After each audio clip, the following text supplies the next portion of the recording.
Episode 426। King मोक्सू लिंग जियो के शब्दों से पूरी तरह से नाराज था। लिंग जियो पर लगातार पागलपन भरे हमले होने लगे। लिंग जियाओ को संभलने का कोई मौका नहीं दिया और यह हर बार और मजबूत होता जाता है। तीसरी चाल, लिंग जियाओ की साधना का स्तर फिर से टूट गया। दिव्य अमृत क्षेत्र के 5वें स्तर का मध्य चरण, शरीर में ऊर्जा 10 गुना बढ़ गई। चौथी चाल, 5वां कदम। छठी चाल, 7वीं चाल, 8वीं चाल, उद्धरण चिन्ह, विस्मयादिबोधक चिन्ह। साधना में एक और सफलता, दिव्य अमृत क्षेत्र के 5वें स्तर का अंतिम चरण, शक्ति 10 गुना बढ़ गई। अचानक किंग मोक्सू ने हमला करना बंद कर दिया, क्योंकि इस समय लिंग जियो कीचड़ के पोखर की तरह जमीन पर गिर गया था। यहाँ तक कि शरीर भी अब पूर्ण नहीं रह गया है। किंग मोक्सू का हमला प्रभावहीन नहीं था, लेकिन इसका प्रभाव बहुत प्रबल है। सभी की नज़र में लिंग जियो के पास मूल रूप से केवल बाहर जाने की ऊर्जा थी और अंदर आने की कोई ऊर्जा नहीं थी। हाँ, इसे आप मुझे 10 चालें देने का परिणाम कहते हैं। मैंने अभी तक अपनी 10 चालें भी पूरी नहीं की है और तुम पहले ही मरने वाले हो। किंग मोक्सू ने जोर से सांस छोड़ी।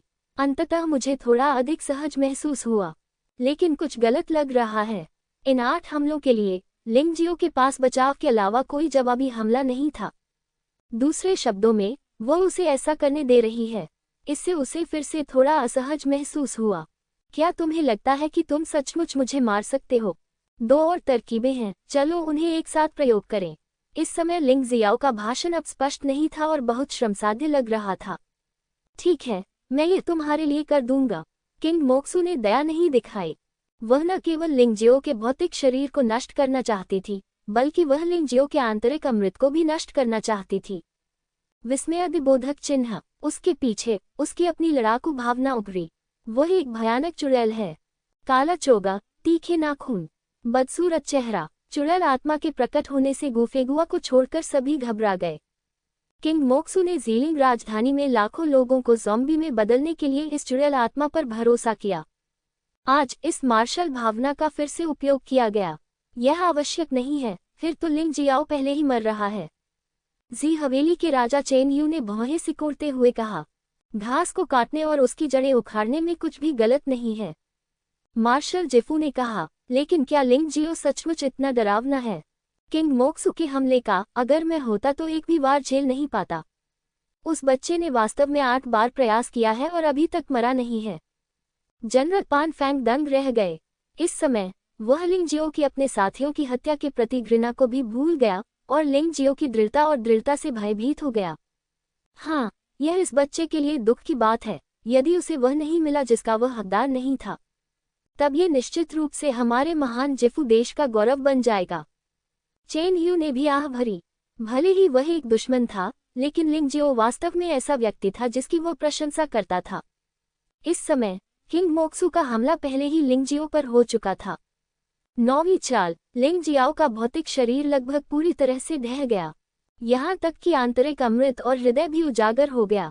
ये दोनों ही मानव शरीर के लिए महत्वपूर्ण हैं। ये कदम आपके आंतरिक अमृत को पूरी तरह से नष्ट कर देगा और आपको हमेशा के लिए मरवा देगा। किंग मोक्सू के अंतिम प्रहार में उसकी लगभग 80% शक्ति खर्च हो गई। सच कहूं तो उसे ऐसा महसूस हुआ कि वह बात का बतंगड़ बना रही है। दिव्य अमृत क्षेत्र के 4थे स्तर पर पहुंच चुके योद्धा से निपटने के लिए उसे वास्तव में अपनी 8वीं स्तर की शक्ति का उपयोग करना पड़ा और यहाँ तक कि अपनी मार्शल आत्मा को भी मुक्त करना पड़ा। इस लड़ाई के बारे में दूसरों को पता नहीं चलना चाहिए, अन्यथा वह बहुत शर्मिंदा होगी। अचानक उसके मन में एक भयानक विचार आया। इसका मतलब है कि इस लड़ाई को देखने वाले जीफू के सभी लोगों और सैनिकों को लाश में बदलना। यहाँ तक कि जी हवेली के राजा और जी हवेली के मार्शल भी उसे जाने देने के इच्छुक नहीं थे। इस पागल विचार में अंततः उसने अपनी 8 शक्तियों के बल पर एक क्रूर प्रहार किया। युद्ध देख रहे कई लोग इसे सहन नहीं कर सके और उन्होंने अपनी आंखें बंद कर लीं। लेकिन उन्होंने एक अजीब चीख सुनी। आवाज एक महिला की थी। इन लोगों ने अजीब तरीके से अपनी आंखें खोली तो देखा कि किंग मोक्सू जमीन पर बैठी हुई है। उसका चेहरा पीला पड़ गया है। उसके मुंह के कोनों से खून बह रहा था। लिंग जियो को भयभीत होकर देखते हुए, 10 चालें, अब मेरी बारी है। लिंग जियाओ की ठंडी आवाज सुनाई दी। अचानक एक ज्वाला भड़क उठी। आग की लपटों में एक आकृति दिखाई दी। लोग आश्चर्य से देखते रहे। कुछ क्षण बाद आग बुझ गई। लिंग जियाओ वहां प्रकट हुआ। ये बरकरार था, लेकिन इसकी आभा पहले की तुलना में बहुत अधिक मजबूत थी। वह अब अपनी आभा को छिपाने के लिए तैयार नहीं था, क्योंकि यह बहुत कठिन होगा और मैं अपनी पूरी ताकत से नहीं लड़ पाऊंगा। दिव्य अमृत क्षेत्र का 5वां स्तर पूरा करें। ये कैसे संभव है? गू फेगुआ ने आश्चर्य से कहा, हे भगवान, क्या वह दिव्य अमृत क्षेत्र के 4थे स्तर पर नहीं है? कैसे कुछ ही समय में उसकी साधना दिव्य अमृत क्षेत्र के 5वें स्तर तक चढ़ गई है? ये कैसा घटिया मजाक है? किंग मोक्सू भी अवाक रह गया। उसने इतनी कड़ी लड़ाई लड़ी कि केवल लिंग जियो का दिल और आंतरिक अमृत ही बचा। लेकिन पलक झपकते ही लिंग जियो न केवल सही सलामत खड़ा हो गया, बल्कि उसकी साधना भी दिव्य अमृत क्षेत्र के 5वें स्तर तक पहुंच गई। उसे ऐसा लगा जैसे वह स्वप्न में थी, और यह एक दुस्वप्न है। बाकी सभी लोग भी अत्यधिक असमंजस में पड़ गए। कोई भी ये पता नहीं लगा सका कि लिंग जियाओ ने ये कैसे किया। मुझे तो ये भी नहीं पता कि मैं सपना देख रहा हूँ या ये सच है। आपको पिछले हमले में मेरे आंतरिक अमृत पर हमला नहीं करना चाहिए था। क्या तुम घायल हो और चोट हल्की नहीं है ना? मैं तुम्हें संभलने का मौका दूंगा, अन्यथा मैं बाद में तुम्हें मार डालूंगा और तुम कहोगे कि यह अनुचित है। लिंग जियो ने किंग मोक्सू को उदासीनता से देखा। आखिरी हमले में किंग मोक्सू ने सीधे उसके शरीर में मौजूद 2 दिव्य गोलियों पर हमला किया। दिव्य गोलियों से बहुत सारी ऊर्जा निकली। किंग मोक्सू को बाहर कर दिया गया। इसी समय वह अंततः दिव्य गोली क्षेत्र के 5वें स्तर तक पहुंच गया। साधना के इस स्तर पर उसे किंग मोक्सू को मारने के लिए तानाशाह मार्शल आत्मा की भी आवश्यकता नहीं थी। अंततः अब उसे इस महिला द्वारा दुर्व्यवहार का सामना नहीं करना पड़ा। इसके बाद दूसरे पक्ष को गाली देने की बारी उनकी थी। तुम्हें इसका पछतावा होगा। किंग मोक्सू ने ठंडी सांस ली और खाने के लिए अपनी गोलियां निकाल लीं। उसे पूरी तरह से ठीक होने में पूरा 1 घंटा लग गया। बच्चे, आज तुमने जो सबसे मूर्खतापूर्ण काम किया वह ये था कि तुमने मुझे अपने घाव भरने दिए। यदि आपने मेरी गंभीर चोट का फायदा उठाया होता तो आपको जीतने का मौका मिल सकता था। लेकिन अब आपके पास कोई मौका नहीं है, बिल्कुल भी कोई संभावना नहीं है। किंग मोक्सू को लिंग जियो का आतंक महसूस हुआ, इसलिए वह पीछे नहीं हटने वाली थी। वह लिंग जियो से निपटने के लिए अपने सभी साधनों का उपयोग करने जा रही थी। अजीब आग, सड़ती लौ, मांस, चुड़ैल का शरीर, हथियार, अति सुंदर स्वर्गीय राजा हथियार। यहाँ उसके सभी तुरुप के पत्ते हैं, सबसे शक्तिशाली पत्ते। मारना। किंग मोक्सू ने ज्यादा कुछ नहीं कहा। उसका फिगर अचानक चमक उठा और वह एक पल में लिंग जियो के सामने थी। मृत्यु अभिशाप। अचानक आकाश में एक विशाल आंख प्रकट हुई, रक्त लाल आंख। यह आंख किंग मोक्सू की गति के साथ चलती थी। किंग मोक्सू ने अपने हाथ में अजीब जादू की छड़ी लहराई। रक्त लाल विशालकाय आंख से एक अजीब लाल रोशनी निकल रही थी। इस लाल बत्ती में एक भयानक अभिशाप छिपा था। यह उसकी मार्शल आत्मा के साथ विलीन हो गया। लिंग जियाओ पर पूरी ताकत से हमला किया। जब विशाल नेत्र दिखाई दिया तो पूरा आकाश रक्त लाल हो गया। लिंग जियो ने शांति से किंग मोक्सू को देखा और कहा, बहुत धीमा। लिंग जियो ने हल्के से कदम बढ़ाया। गिरते हुए बेर के फूलों का चरण प्रदर्शित किया गया। सुंदर बेर के फूल पूरे आकाश में गिर रहे थे। बगीचे में टहलते हुए उसने किंग मोक्सू के हमले को चकमा दिया और किंग मोक्सू के पीछे आ गया। इस समय लिंग जियो का पूरा शरीर सुनहरी रोशनी से चमक रहा था। ये बिल्कुल वैसा ही रंग था जैसा गोल्डन कोर दायरे में एक योद्धा का होना चाहिए। तो लोग अंततः पुष्टि कर सकते हैं कि वे सपना नहीं देख रहे हैं, बल्कि उन्होंने वास्तव में लिंग जियो को दिव्य कोर क्षेत्र के 4थे स्तर से दिव्य कोर क्षेत्र के 5वें स्तर तक पहुंचते देखा है। उसके हाथ में रक्त प्रभु की तलवार थी। ठंडी हत्या की मंशा अचानक भड़क उठी। ये हत्या का इरादा अतीत की रक्त तलवार भगवान से भी अधिक भयानक था। किंग मोक्सू को कांपने की लहर महसूस हुई, जैसे कि उसकी पीठ में एक कांटा चुभ गया हो।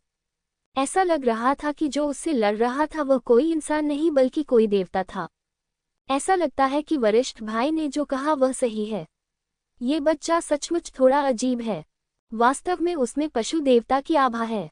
क्या ये हो सकता है कि वह भी पौराणिक जानवर भगवान योद्धा है और पशु देवता का स्थान निम्न नहीं है? इस समय किंग मोक्सू को अंततः समझ आ गया। गू फेगुआ का लिंग जियो के बारे में निर्णय बिल्कुल भी गलत नहीं था। ये लिंग जियो निश्चित रूप से उनकी कल्पना से अधिक भयानक है। उसका शरीर लगभग नष्ट हो चुका था, लेकिन फिर भी उसे पूरे खून से पुनर्जीवित किया जा सका। यह अपने आप में एक असंभव बात है। लेकिन लिंग जियाओ ने ऐसा किया।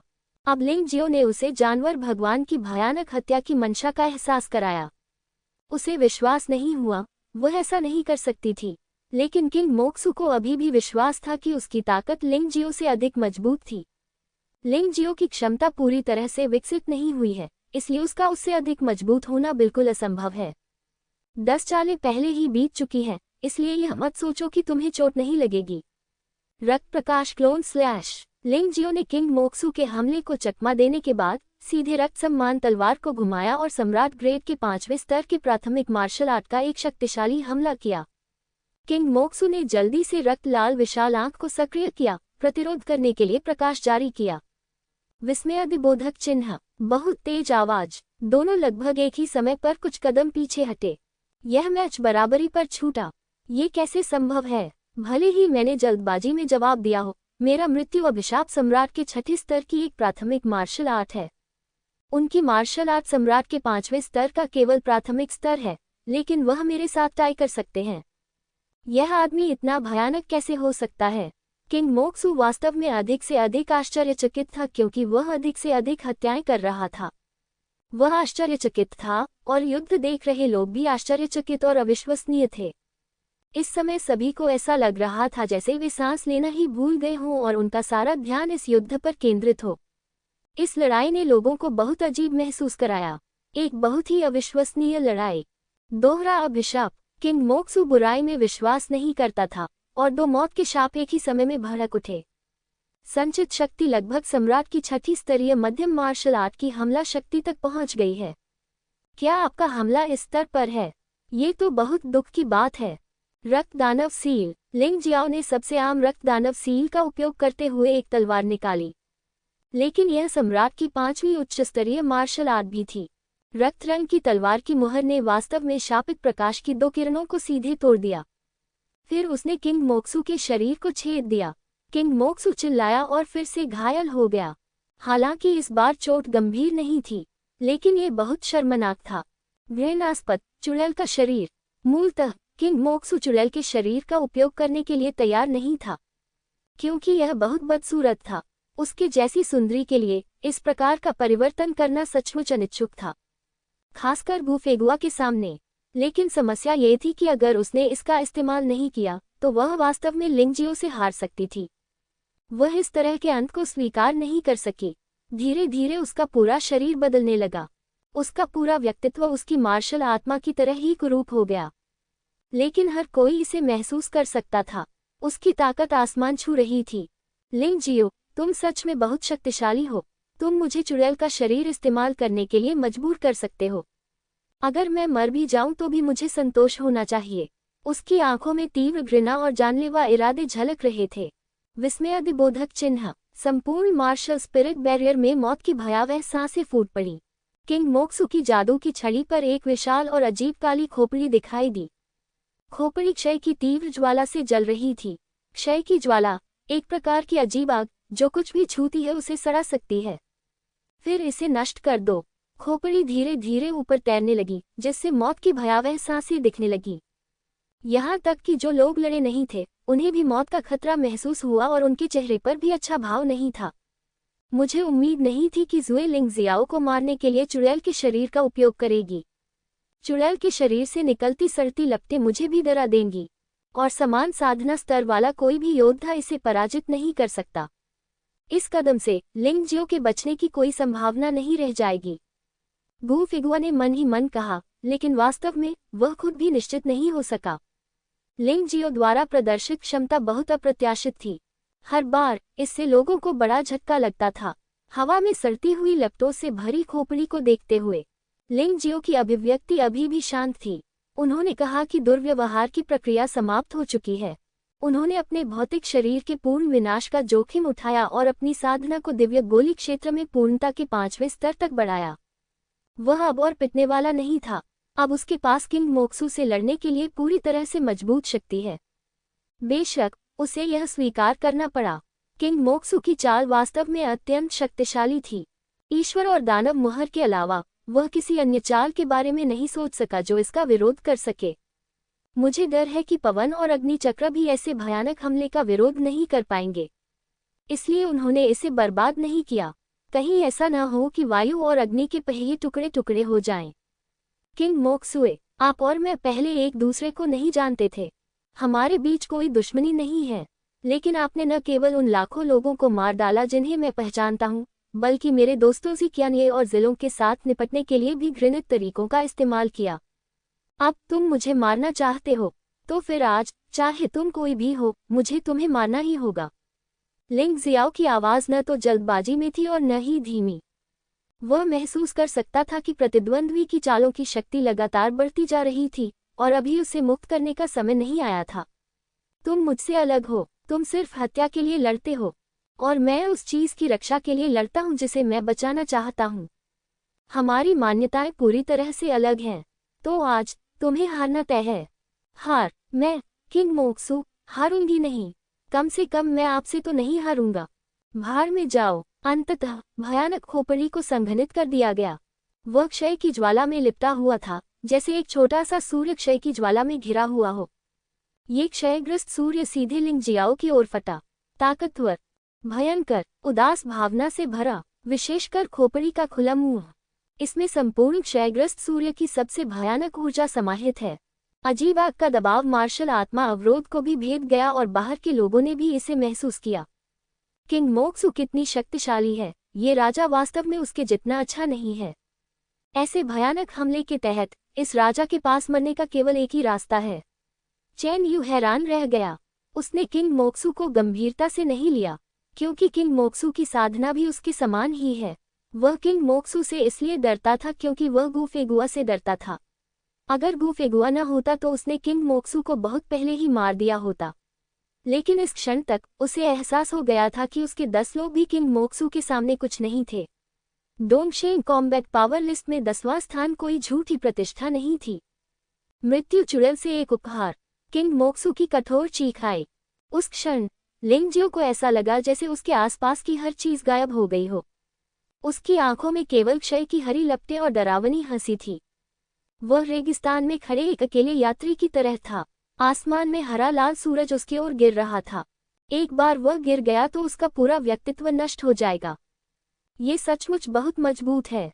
लिंग जियाओ थोड़ा भावुक हो गया। किंग मोक्सु की आक्रमण शक्ति ज़िक्यानये की तुलना में बहुत अधिक मजबूत थी।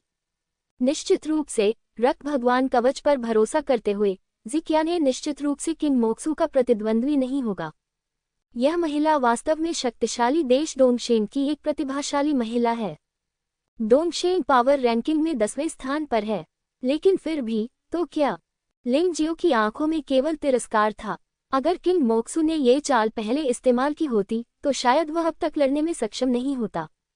वह तो एक झटके में भाग गया होगा। लेकिन अब दिव्य अमृत क्षेत्र के 5वें स्तर पर पूर्ण साधना वाले व्यक्ति के रूप में वह किंग मोक्सु के हमले की परवाह कैसे कर सकता था? चुड़ैल, आज यहाँ तुम्हारा अंत है। लिंगजियो ने गर्व से गिरते हरे लाल सूरज को देखा। वह जानता था कि किंग मोक्सु उसे सुन सकता है। इस भयानक दबाव के कारण उसके शरीर में परमेश्वर के पुत्र का रक्त जागृत होने लगा। इससे पहले यह 1000 प्रतियों में से सिर्फ एक थी। इस समय ज़िशेन का रक्त अचानक बढ़ गया। संचय का इतना लंबा समय। अंततः इस समय लिंगजियो को फल प्राप्त हुआ। परमेश्वर के पुत्र का लहू वास्तव में 100 में से 1 भाग से अधिक था। ये 10 गुना सुधार है। परमेश्वर के पुत्र के रक्त में 10 गुना वृद्धि ने लिंगजियो को युद्ध प्रभावशीलता में 100 गुना सुधार दिया। ये किंग मोक्सु को कुचलने के लिए पर्याप्त था, यहाँ तक कि प्राचीन शैली के भी बहुत करीब। दिव्य अमृत क्षेत्र के 7वें स्तर के प्रारंभिक चरण में साधारण योद्धाओं के लिए उसका प्रतिद्वंद्वी बनना अब संभव नहीं है। लेकिन गु फेगुआ थोड़ा खास है। ये बच्चा एक प्रतिभाशाली है और स्तर से परे लड़ सकता है। इसलिए गु फेगुआ की तुलना में संभवतः अभी भी दर्जनों बार का अंतर है। युद्ध प्रभावशीलता में सुधार तो केवल एक पहलू है। सबसे महत्वपूर्ण बात शारीरिक शक्ति में सुधार है। इससे उसका जुवानवु दिव्य शरीर सीधे सम्राट के 7वें स्तरीय प्राथमिक स्तर तक बढ़ गया। दूसरे शब्दों में, समान स्तर के योद्धा, यहाँ तक कि 7वें स्तर के सम्राट स्तर की प्राथमिक मार्शल आर्ट के साथ भी उसे नुकसान नहीं पहुंचा सकते थे। इसके अलावा गति और आत्मिक शक्ति में भी सुधार किया गया है। अब ऐसा लग रहा है जैसे उसका पुनर्जन्म हुआ है। परमेश्वर के पुत्र का लहू सचमुच शक्तिशाली है। किंग मोक्सु, मुझे वास्तव में आपको धन्यवाद देना है। यदि आप न होते तो शायद आज मुझे इतनी अद्भुत सफलता नहीं मिलती। इस भयानक शक्ति को महसूस करते हुए लिंग जियो ने धीरे से अपने हाथ में रक्त भगवान की तलवार उठाई। मूलतः उन्होंने इस अंतिम टकराव में ईश्वर और दानव सील का उपयोग करने की योजना बनाई थी, लेकिन अब ऐसा लगता है कि इसकी कोई जरूरत नहीं है। परमेश्वर के पुत्र के लहू के पुनः जागृत होने से उसकी शक्ति बहुत बढ़ गई। अब भले ही वह केवल 5वें स्तर के सम्राट स्तरीय मार्शल आर्ट का उपयोग करता है, फिर भी वह किंग मोक्सू को मार सकता है। ब्लडलाइट क्लोन स्लैश। लिंग जियो ने केवल कुछ उदासीन शब्द ही बोले, तभी एक तलवार हवा में उड़ी। तलवार की रोशनी की 3 किरणें हवा में चमक उठीं। तलवार की भयावह रोशनी स्पष्टतः सामान्य से कहीं अधिक तीव्र थी और वह सीधे विशाल खोपड़ी में जा लगी। क्लिक करें। एक क्लिक ध्वनि हुई। प्रतिक्रिया स्वरूप विशाल खोपड़ी सचमुच टूट गई। वह अनगिनत टुकड़ों में बदल गया और उल्काओं की तरह गिरने लगा। मैंने तुमसे कहा था, ये सब खत्म हो गया है। लिंग जियो ने घृणा से हतप्रभ किंग मोक्सू को देखा जो अभी भी हवा में था। इसमें से कोई भी सत्य नहीं है। क्या ये सच है? मेरी 10 शक्तियों में से सबसे शक्तिशाली आक्रमण को वास्तव में उसने बहुत ही कम शब्दों में नष्ट कर दिया। यह असंभव है, असंभव है। कुछ भी असंभव नहीं है। तुम तो बस कुएं के मेढक हो। तुमने कितने चमत्कार देखे हैं। लिंग जियो ने किंग मोक्सू को तिरस्कार से देखा और कहा, ये खत्म होने का समय है। आप उसी हमले को दोबारा शुरू करने में असमर्थ होंगे। आज आपने मेरे लिए जो कुछ भी किया उसके लिए आपको धन्यवाद देने के लिए मैं तुम्हें कुछ अधिक आनंददायक चीज दूंगा, ताकि आपको कष्ट न सहना पड़े और एक पल में इस दुनिया से गायब न होना पड़े। वह महसूस कर सकता था कि किंग मोक्सू अपनी अंतिम सीमा पर पहुंच चुकी थी। लिंग जियो, उसे जाने दो, मैं तुम्हें जिंदा छोड़ सकता हूँ। गू फेगुआ अचानक बोल पड़ा। उसकी दृष्टि खराब नहीं थी और वह देख सकता था कि किंग मोक्सू अब लिंग जियो का मुकाबला नहीं कर सकता था।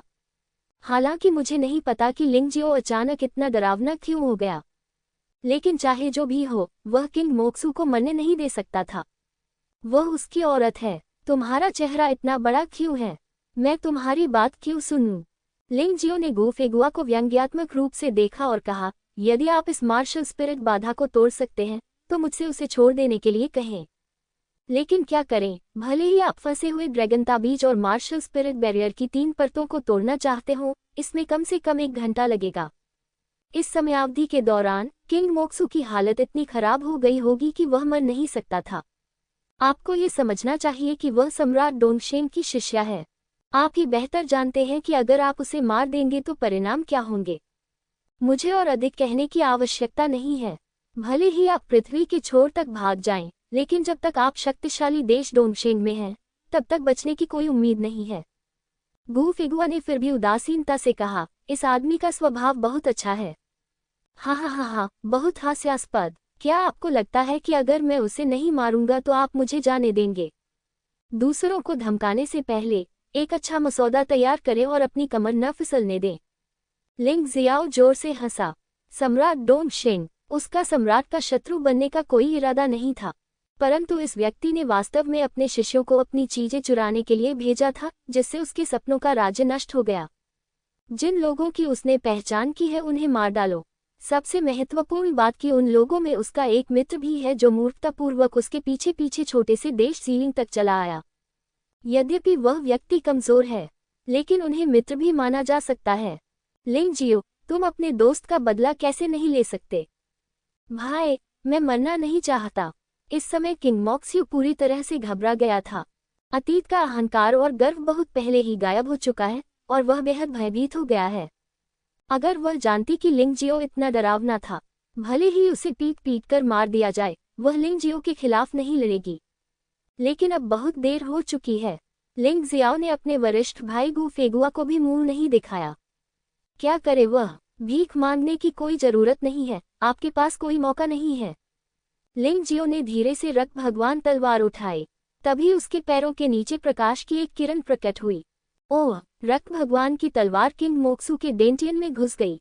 किंग मोक्सू के आंतरिक अमृत को लिंग जियो द्वारा अवशोषित कर लिया गया और 2 दिव्य अमृतों में एकीकृत कर दिया गया। नहीं, मैं मरना नहीं चाहता। मैं अभी मरना नहीं चाहता। किंग मोक्सू का चेहरा तुरंत बूढ़ा हो गया। पूरा व्यक्ति धीरे धीरे एक सिकुड़े हुए शरीर में बदल गया। एक दुखद मौत। शांत। पूरा स्थान एकदम शांत था। इस लड़ाई से पहले लिंग जियो के पास मरने का एकमात्र रास्ता था। दूसरी कोई संभावना नहीं है। कई लोगों की नज़र में हालांकि लिंग जियो बहादुर है, वह सिर्फ एक लापरवाह आदमी और एक दिमागहीन चीज है। पर अब लिंग जियो द्वारा दिखाए गए आतंक ने सभी को भयभीत कर दिया है।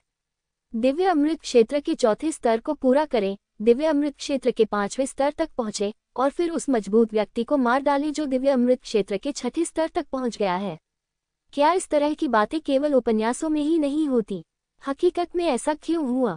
ऐसी भयावह संभावना के साथ अगर यह व्यक्ति गू फेगुआ और किंग मोक्सू के साथ डोंगशेंग शाही परिवार में रहा, मुझे विश्वास है कि वह निश्चित रूप से डोंगशेंग की ताकत सूची में नंबर 1 बन जाएगा। असामान्य, दुष्ट, मानव नहीं, सभी प्रकार के प्रशंसात्मक शब्द बिना किसी हिचकिचाहट के लोगों के दिलों में गूंजने लगे। वे ऐसा कहने की हिम्मत नहीं करते, लेकिन इसका मतलब यह नहीं कि वे इसके बारे में सोचने की हिम्मत नहीं करते। गू फेगुआ का चेहरा बर्तन के तल पर पड़ी काली राख जैसा था। यह अत्यंत निराशाजनक था। उसने लिंग जियो को देखा और उसके शरीर से एक ठंडी आभा फूट पड़ी। मैं तुम्हें निश्चित रूप से मार डालूंगा। उसे मार डालो। किंग मोक्सू ने भी यही बात कही।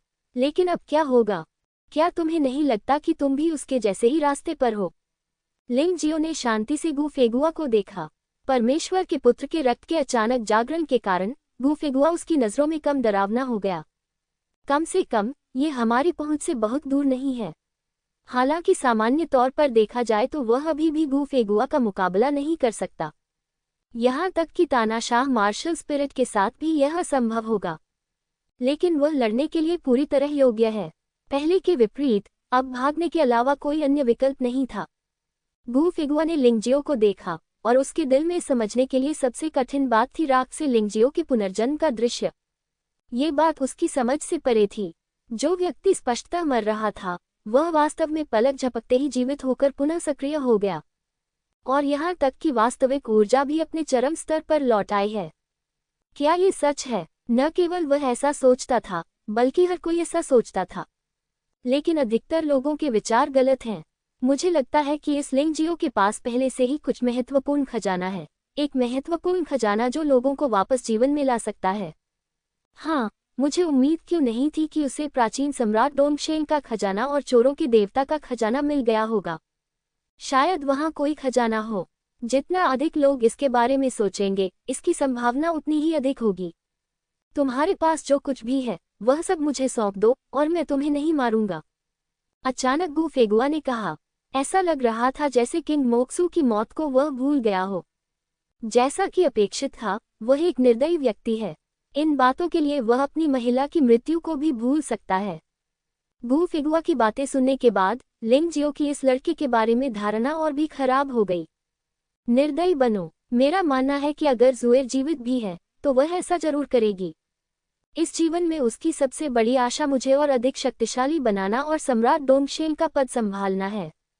सिंहासन पर बैठो, गू फेगुआ ने हल्के से कहा।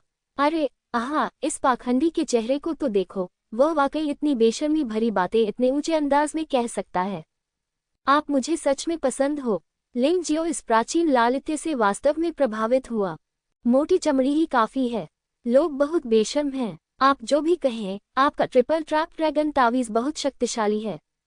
आपकी आत्मा बाधा भी बहुत अच्छी है। लेकिन अगर मैं इसे तोड़ना चाहूंगा तो इसमें 10 मिनट भी नहीं लगेंगे। क्या तुम्हें लगता है कि तुम अंदर छिपकर आराम से बैठ सकते हो? गू फेगुआ को इस बात की बिल्कुल भी परवाह नहीं थी कि लिंग जियो क्या कहता है। शायद वह एक निर्दयी व्यक्ति है। तुम्हें इतनी चिंता क्यों है? हाँ, क्या आपको लगता है कि मैं सिर्फ इसी चीज पर निर्भर हूँ?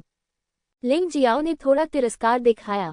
बेशक, अगर यह परमेश्वर के पुत्र के रक्त के जागरण से पहले था तो उसे वास्तव में कुछ समय के लिए खुद को बचाने के लिए फंसे हुए ड्रैगन ताबीज और आत्मा अवरोध पर निर्भर रहना पड़ सकता था।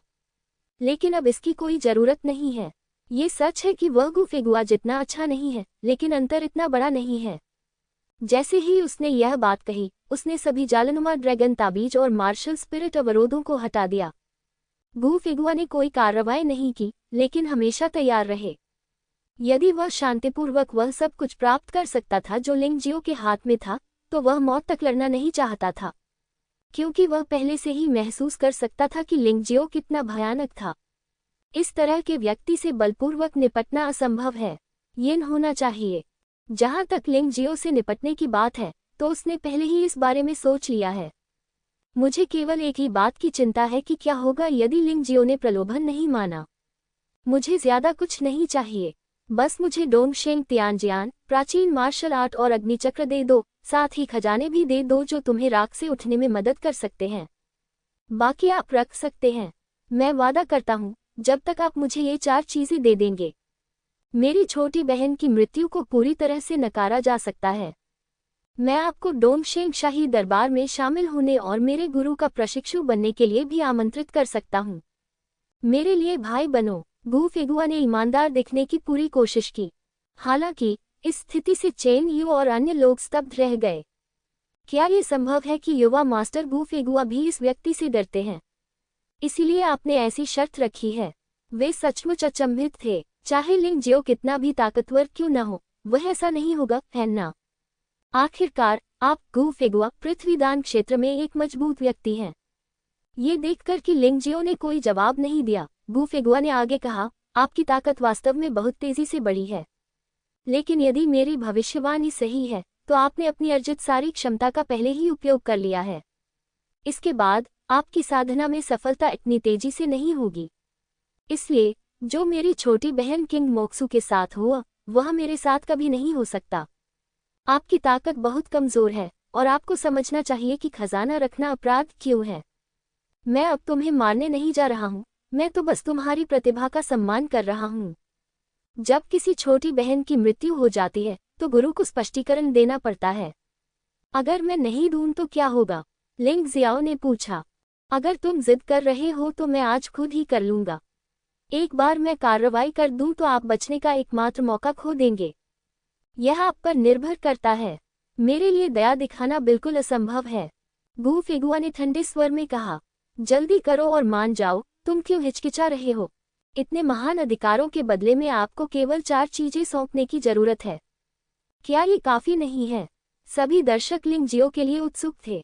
उन्होंने महसूस किया कि डोंगशेंग शक्तिशाली देश के लोगों को अपनी बात पर अडिग नहीं रहना चाहिए। चूंकि उसने लिंग जियो को जाने देने का वादा किया था, इसलिए वह निश्चित रूप से अपना वादा निभाएगा। और यंग मास्टर गु फेगुआ की उपस्थिति को देखते हुए ऐसा लगता है कि वह वास्तव में लिंग जियो की प्रतिभा को संजोते हैं। वे चाहते हैं कि लिंग जियो गु फेगुआ से सहमत हो, क्योंकि उन्हें लगा कि अगर लिंग जियो जैसी प्रतिभा इस तरह मर गई तो ये दुख की बात होगी। मुझे अपनी पसंद बताओ, मैं यही इंतजार करूंगा। एक रास्ता है, उज्ज्वल रास्ता। आप अभी से समृद्ध हो सकते हैं और हो सकता है कि भविष्य में आपको जो मिले वो उससे बेहतर हो जो आपने मुझे दिया। एक है विचारों की पूरी श्रृंखला। प्रकाश और आशा के बिना आप अपने मार्शल आर्ट पथ को पूरी तरह से समाप्त कर देंगे। गु फेगुआ ने एक शक्तिशाली आभा जारी की। ये पृथ्वी दान क्षेत्र के शक्तिशाली लोगों से संबंधित भयानक आभा है। पृथ्वी की शक्ति जुटाई गई है। एक भयानक बल क्षेत्र का निर्माण हुआ। गु फेगुआ ने ऐसा सिर्फ लिंग जियो पर दबाव बढ़ाने और लिंग जियो को अपनी शर्तों पर सहमत कराने के लिए किया। यदि लिंग जियो सहमत हो जाता तो वह स्वाभाविक रूप से लिंग जियो को डोंगशेंग शाही परिवार में ले जाता।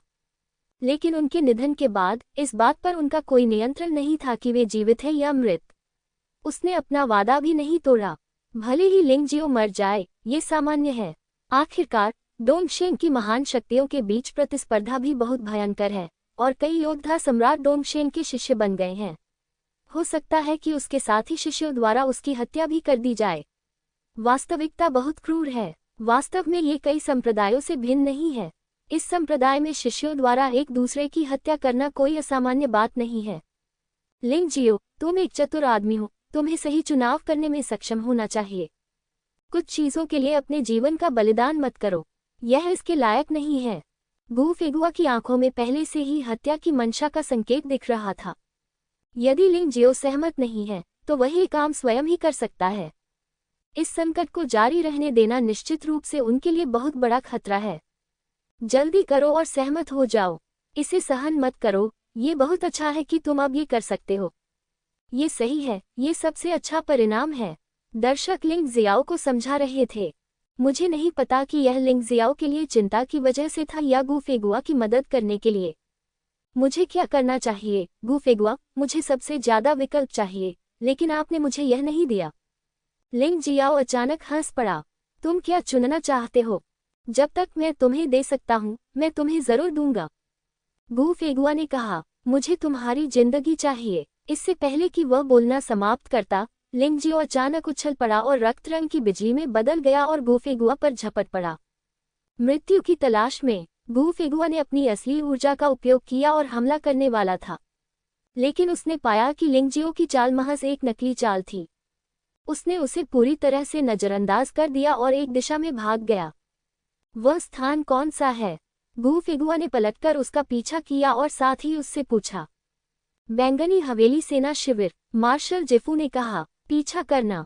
हालांकि वे नहीं जानते थे कि लिंग जियो पर्पल मेंशन आर्मी कैंप में क्या कर रहा था, लेकिन सभी जानते थे कि लिंग जियो निश्चित रूप से वह बेकार काम नहीं करेगा। चूंकि उसने जाने का निर्णय लिया है, तो कोई और रहस्य अवश्य होगा। सभी लोग पीछे पीछे चले। जो ताकतवर थे वे तेज थे और जो कमजोर थे वे धीमे थे। कुछ ही देर बाद वे पर्पल मेंशन आर्मी कैंप में पहुंच गए। जब गू फेगुआ ने लिंग जियो को पकड़ा तो उसने पाया कि लिंग जियो एक विशाल लाश के सामने खड़ा था। ये शव किसी विशालकाय बैल राक्षस जैसा लग रहा था। 2 कुल्हाड़ियां पकड़े हुए उसका पूरा शरीर रक्तवर्णी बिजली से चमक रहा था। बिजली ऐसी थी मानो कोई ड्रैगन कुंडली मारकर घूम रहा हो।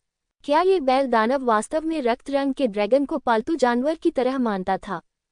पर्पल मेंशन आर्मी के लोगों को छोड़कर बाकी सभी लोग ये दृश्य देखकर हैरान रह गए। गू फेगुआ को भी लगा कि उस अजीब लाश से अशांत वातावरण फैल रहा था। इस समय लिंग जियो का एक हाथ बैल दानव की लाश पर था, लेकिन वह पीछे मुड़ा और गू फेगुआ को घृणा से देखने लगा। असहज माहौल और अधिक स्पष्ट होता गया। चेन यू, क्या हो रहा है? गू फेगुआ ने सतर्कता से पूछा। बैंगनी हवेली सेना के सभी शिविरों में रक्त पिपासु युद्ध के मैदान से वापस लाया गया एक राक्षस का शव है, जो सैनिकों को बुरी आत्मा की साधना पद्धति को समझने के लिए है। लेकिन ये थोड़ा विशेष है। ये शव रक्तपिपासु युद्ध क्षेत्र में एक गुप्त स्थान से खोदकर निकाला गया था। क्योंकि ये दुष्ट आत्मा अत्यंत भयानक है, इसलिए इसे पर्पल मेंशन आर्मी के मुख्यालय में छोड़ दिया गया। चेन यू ने समझाया, मैं समझ गया, लेकिन लिंग जियाओ यहाँ क्या कर रहा है? गू फेंगुआ को अभी भी समझ नहीं आया। ये तो हम भी नहीं जानते। चेन यू और अन्य लोगों ने अपना सिर हिलाया। वे नहीं जानते थे कि हजारों वर्षों से सो रही इस लाश का क्या उपयोग है। ये मूर्खों का समूह है। उनके पास इतना खजाना है, लेकिन वे नहीं जानते कि इसे कैसे संजोया जाए। लिंग जियो अपने दिल में कोसने से खुद को नहीं रोक सका। इस भयानक शव को भी रक्तथंडर भगवान द्वारा निर्देशित किया गया था। ऐसा लग रहा था कि यह पेंडेंट रक्त गर्जन देवता की ऊर्जा है, और यह शव रक्तवज्र देवता का शरीर था। यदि इन्हें संयुक्त कर दिया जाए तो मुझे आश्चर्य है कि इसका कितना प्रभाव होगा। अगर वह गू फेगुआ को हराना चाहता था तो उसे खुद को और अधिक मजबूत बनाना होगा। इसलिए उन्होंने महसूस किया कि अपनी ताकत बढ़ाने के लिए सभी तरीके आजमाना जरूरी है। विस्मयादिबोधक चिन्ह। अचानक एक भयानक आवाज आई। सोती हुई लाश से रक्त के रंग का प्रकाश स्तंभ फूट पड़ा। इसने लिंग जियो और बुल डेमन शव को घेर लिया। एक भयानक दुष्ट आत्मा बाहर निकली। सभी लोग इतने भयभीत थे कि वे भागने लगे। केवल गू फेगुआ बिना हिले डुले वहीं खड़ा रहा। जब दुष्ट आत्मा उस पर झपटी तो उसकी सांस से वह उड़ गया। लेकिन फिर भी गू फेगुआ का चेहरा अभी भी थोड़ा बदसूरत था। लापरवाह, बहुत लापरवाह। उसने कभी नहीं सोचा था कि पर्पल मेंशन किंग सिटी में वास्तव में इतने भयानक खजाने थे जो लिंग जियो को अपनी ताकत में सुधार करने में मदद कर सकते थे। गर्जना। रक्तलाल प्रकाश स्तंभ से एक भयानक गर्जना आई। लोगों को एक विशाल बैल राक्षस की छाया उभरती हुई दिखाई दी। भयावह दबाव पहले से भी अधिक प्रबल था। असंख्य लोगों ने अपने कान ढक लिए, आंखें बंद कर ली तथा भय से अपने आप को बचाने के लिए अपने वास्तविक स्वरूप का सहारा लिया। सभी 7 छिद्रों से रक्तस्राव से बचे। क्या बैल राक्षस की लाश जीवित है? यह असंभव है। बैल दानव की लाश हजारों सालों से यहाँ है। यहाँ तक कि उस समय के रक्त तलवार मास्टर भी इसे बदल नहीं सके। लिंग जियाओ ने ये कैसे किया? लेकिन उसने ऐसा किया। यह आदमी सचमुच चमत्कार करने वाला है। अगर वह नहीं मरा तो ये 4 क्षेत्र निश्चित रूप से उसकी दुनिया बन जाएंगे। लोग धीरे धीरे अपने डर से उबर गए। वे रक्तलाल प्रकाश स्तंभ को बड़ी बड़ी आंखों से देखते रहे। अपने दिल की गहराई में वे एक अत्यंत भय महसूस कर सकते थे। ये देवताओं के दबाव से था। जुवानवु महाद्वीप पर जानवर देवता का दबाव। ये सही है, लिंग जियाओ ने भी इसे महसूस किया।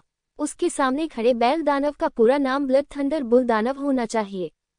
उच्च स्तरीय पशु देवता का पद धारण करना। उच्च स्तरीय पशु देवता की आत्मा से संबंधित। ये पशु देवता मार्शल आत्मा है जिसका सपना 4 प्रमुख क्षेत्रों के अनगिनत योद्धा देखते हैं। यदि कोई और होता तो निस्संदेह वे इतनी भयानक चीज को वश में नहीं कर पाते। लेकिन लिंग जियाओ अलग है। लिंग जियाओ में बैल देवता की पशु आत्मा है और यह मूल आत्मा है। आप जानते हैं, उच्च देव पदों के ऊपर सुपर देव पद और मुख्य देव पद होते हैं। इसके बाद 12 मूल देव पद हैं। लिंग जियाओ में न केवल 12 मूल देव पद हैं, बल्कि पुत्र देव आत्मा, बैल देव आत्मा और अपूर्णाप देव आत्मा भी हैं। ये तीनों आत्माएं मूल आत्माएं हैं। बैल देवता की मूल आत्मा रक्तवज्र बैल दानव की उच्च आत्मा के समान श्रृंखला से संबंधित है, लेकिन यह अधिक शक्तिशाली है। तो रक्तवज्र बैल दानव की आत्मा केवल इसके सामने झुक सकती है और थोड़ा भी विरोध करने की हिम्मत नहीं कर सकती। रक्त रंग की रोशनी निकलती रही। तभी आसमान से रक्त रंग की बिजली गिरने लगी। बू फेगुआ, जो मूल रूप से लिंगजियो को रोकने का इरादा रखता था, को रक्त रंग की बिजली से पीछे हटने के लिए मजबूर होना पड़ा। इससे वह थोड़ा घबरा गया। ऐसी कौन सी शक्ति थी जो उसे भयभीत कर सकती थी? इस समय धीमी गति से दौड़ने वालों ने भी यह भयावह दृश्य देखा था। जिफू सैन्य शिविर के ऊपर काले बादल आसमान को ढक रहे थे और आसमान से रक्त के रंग की गड़गड़ाहट और बिजली गिर रही थी। एक अजीब दृश्य। कोई आश्चर्य नहीं कि रक्तथंडर भगवान ने मुझे यहाँ तक पहुँचाया। रक्तथंडर बुलदानव के शरीर पर बिजली वही होगी जो उसमें बदल गई होगी। ये रक्त ड्रैगन को अपने शरीर में विलय कर सकता है और उसे अपनी ताकत में बदल सकता है। इस रक्तथंडर बुलदानव की ताकत इतनी मजबूत है कि यह अकल्पनीय है। लेकिन दुर्भाग्य से लिंग जियाओ की वर्तमान साधना के साथ वह इतनी शक्तिशाली आत्मा प्राप्त नहीं कर सकता। इसलिए भले ही रक्तथंडर बुलदानव उसके द्वारा वश में कर लिया गया हो, इस स्तर पर यह केवल दिव्य गोली क्षेत्र के 9वें स्तर के पशु आत्मा की शक्ति दिखा सकता है। अन्य पशु आत्माओं की तरह यह इस सीमा को पार नहीं कर सकता। लिंग जियाओ के दिमाग में अचानक एक तस्वीर उभरी। ये चित्र वास्तव में ब्लड थंडर बुल डेमन का अतीत होना चाहिए। वह काफी इच्छुक है।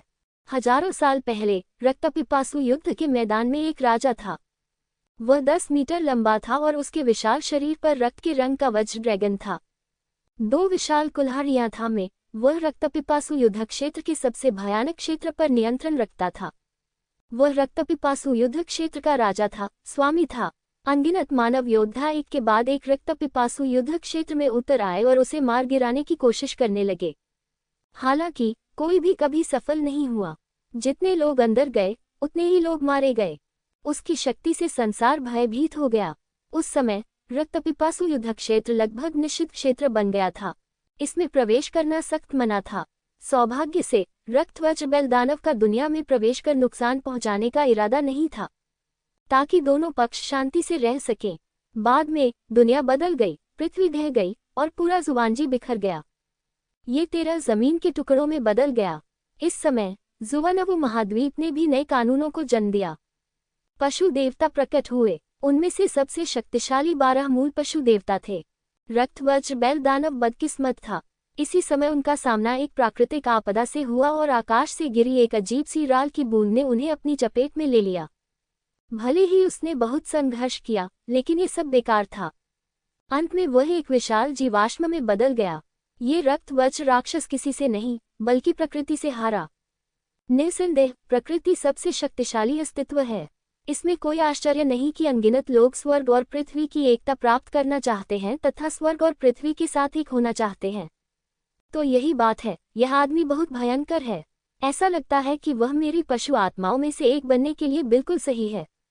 लिंग जियो ने लंबे समय से बैल भगवान के सिंहासन पर पशु आत्मा का उपयोग नहीं किया है, क्योंकि पहले ये बहुत कमजोर था। यह अफसोस की बात है कि बैल देवता की मूल आत्मा बर्बाद हो गई। लेकिन अब यह अच्छा है। इस रक्त के साथ वज्र बैल दानव जानवर आत्मा, बैल देवता की मूल आत्मा भी शक्ति के साथ फूट सकती है। कम से कम इसे उपदेवता के रक्त की तरह जागृत तो किया ही जा सकता है। लिंग जियाओ जागृति के लाभों के बारे में स्पष्ट है। इससे उसकी ताकत बढ़ सकती है। लिंग जियो की जंगली हंसी आसमान में खून के रंग की गड़गड़ाहट और बिजली की चमक से आई थी। ये सुनकर बहुत भयानक लगा। ऐसे वातावरण में किसी व्यक्ति का जीवित रहना असंभव था। गू फेगुआ इतना चिंतित था कि वह पागल हो रहा था।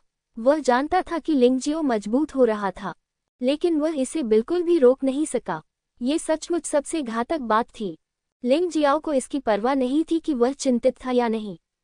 इस समय लिंग जियाओ सबसे महत्वपूर्ण काम कर रहा था। विशाल रक्त थंडरबोल्ट दानव पशु आत्मा को उसके द्वारा उत्तेजित और पुनर्जीवित किया गया था। इसके बाद उसे इसे अपने ईश्वरीय पद में एकीकृत करना पड़ा।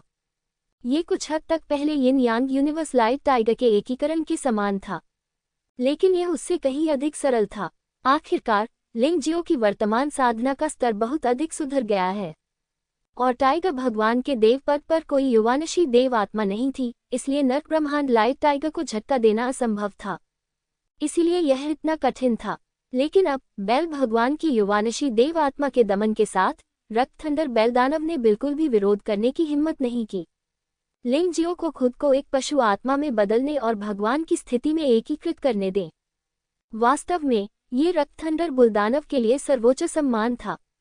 इसका केवल उच्च स्तरीय देव पद ही है। अब जब यह अस्थायी रूप से युवानशी भगवान की स्थिति में निवास कर सकता है, तो बस चुपके से मुस्कुराएं। भयानक शक्ति लगातार लिंग जियो के शरीर में प्रवेश कर रही थी। लिंग जियो के पीछे धीरे धीरे एक जीवंत आकृति बनने लगी। यह आकृति पूरी तरह से रक्त रंग की बिजली से संघनित थी। ये बिल्कुल रक्त थंडर बेल दानव का रूप था। उसके हाथ में एक चौड़ी कुल्हाड़ी थी और उसकी कमर में एक ड्रैगन लिपटा हुआ था। वह अत्यंत दबंग था। ये हो गया, और साधना के समुद्र की ऊर्जा भी लगभग 50% बढ़ गई है, और जो क्षमता मूल रूप से खपत हुई थी वह पूरी तरह से भर गई है। ये ब्लड थंडर बुल दानव बहुत भयानक है। ये सिर्फ एक लाश है, लेकिन इसमें वास्तव में बहुत भयानक शक्ति है। लिंग जियाओ बहुत भावुक था। बेशक ब्लड थंडर बुल डेमन की पशु आत्मा के एकीकरण ने लिंग जियो को बुल गॉड पोजीशन के ऊपर एक अतिरिक्त स्टंट भी दिया। मूलतः वहां केवल हिलती हुई पृथ्वी थी, और अब वहां एक अतिरिक्त रक्त थंडर देवता भी है। इस रक्त थंडर भगवान का हमला उसी तरह का है जिस तरह से लिंग जियो ने पहले अपनी बाहों से इसे छोड़ा था। इसे बर्स्ट अटैक के लिए शीर्ष ग्रेट स्पिरिट स्टोन को निगलने की भी आवश्यकता होती है। जितने अधिक उच्च श्रेणी के स्पिरिट पत्थरों का उपभोग किया जाएगा, आक्रमण शक्ति उतनी ही अधिक भयानक होगी। अभी के लिए सबसे शक्तिशाली भी सम्राट स्तर की 7वीं स्तर की प्राथमिक मार्शल आर्ट की भयानक शक्ति तक पहुंच सकता है। अगर गू फेगुआ पर भी यह हमला हुआ तो वह गंभीर रूप से घायल हो जाएगा। जैसे ही लिंग जियो ने रक्त वज्र बेल दानव को वश में किया, विशाल रक्त रंग का प्रकाश स्तंभ गायब हो गया।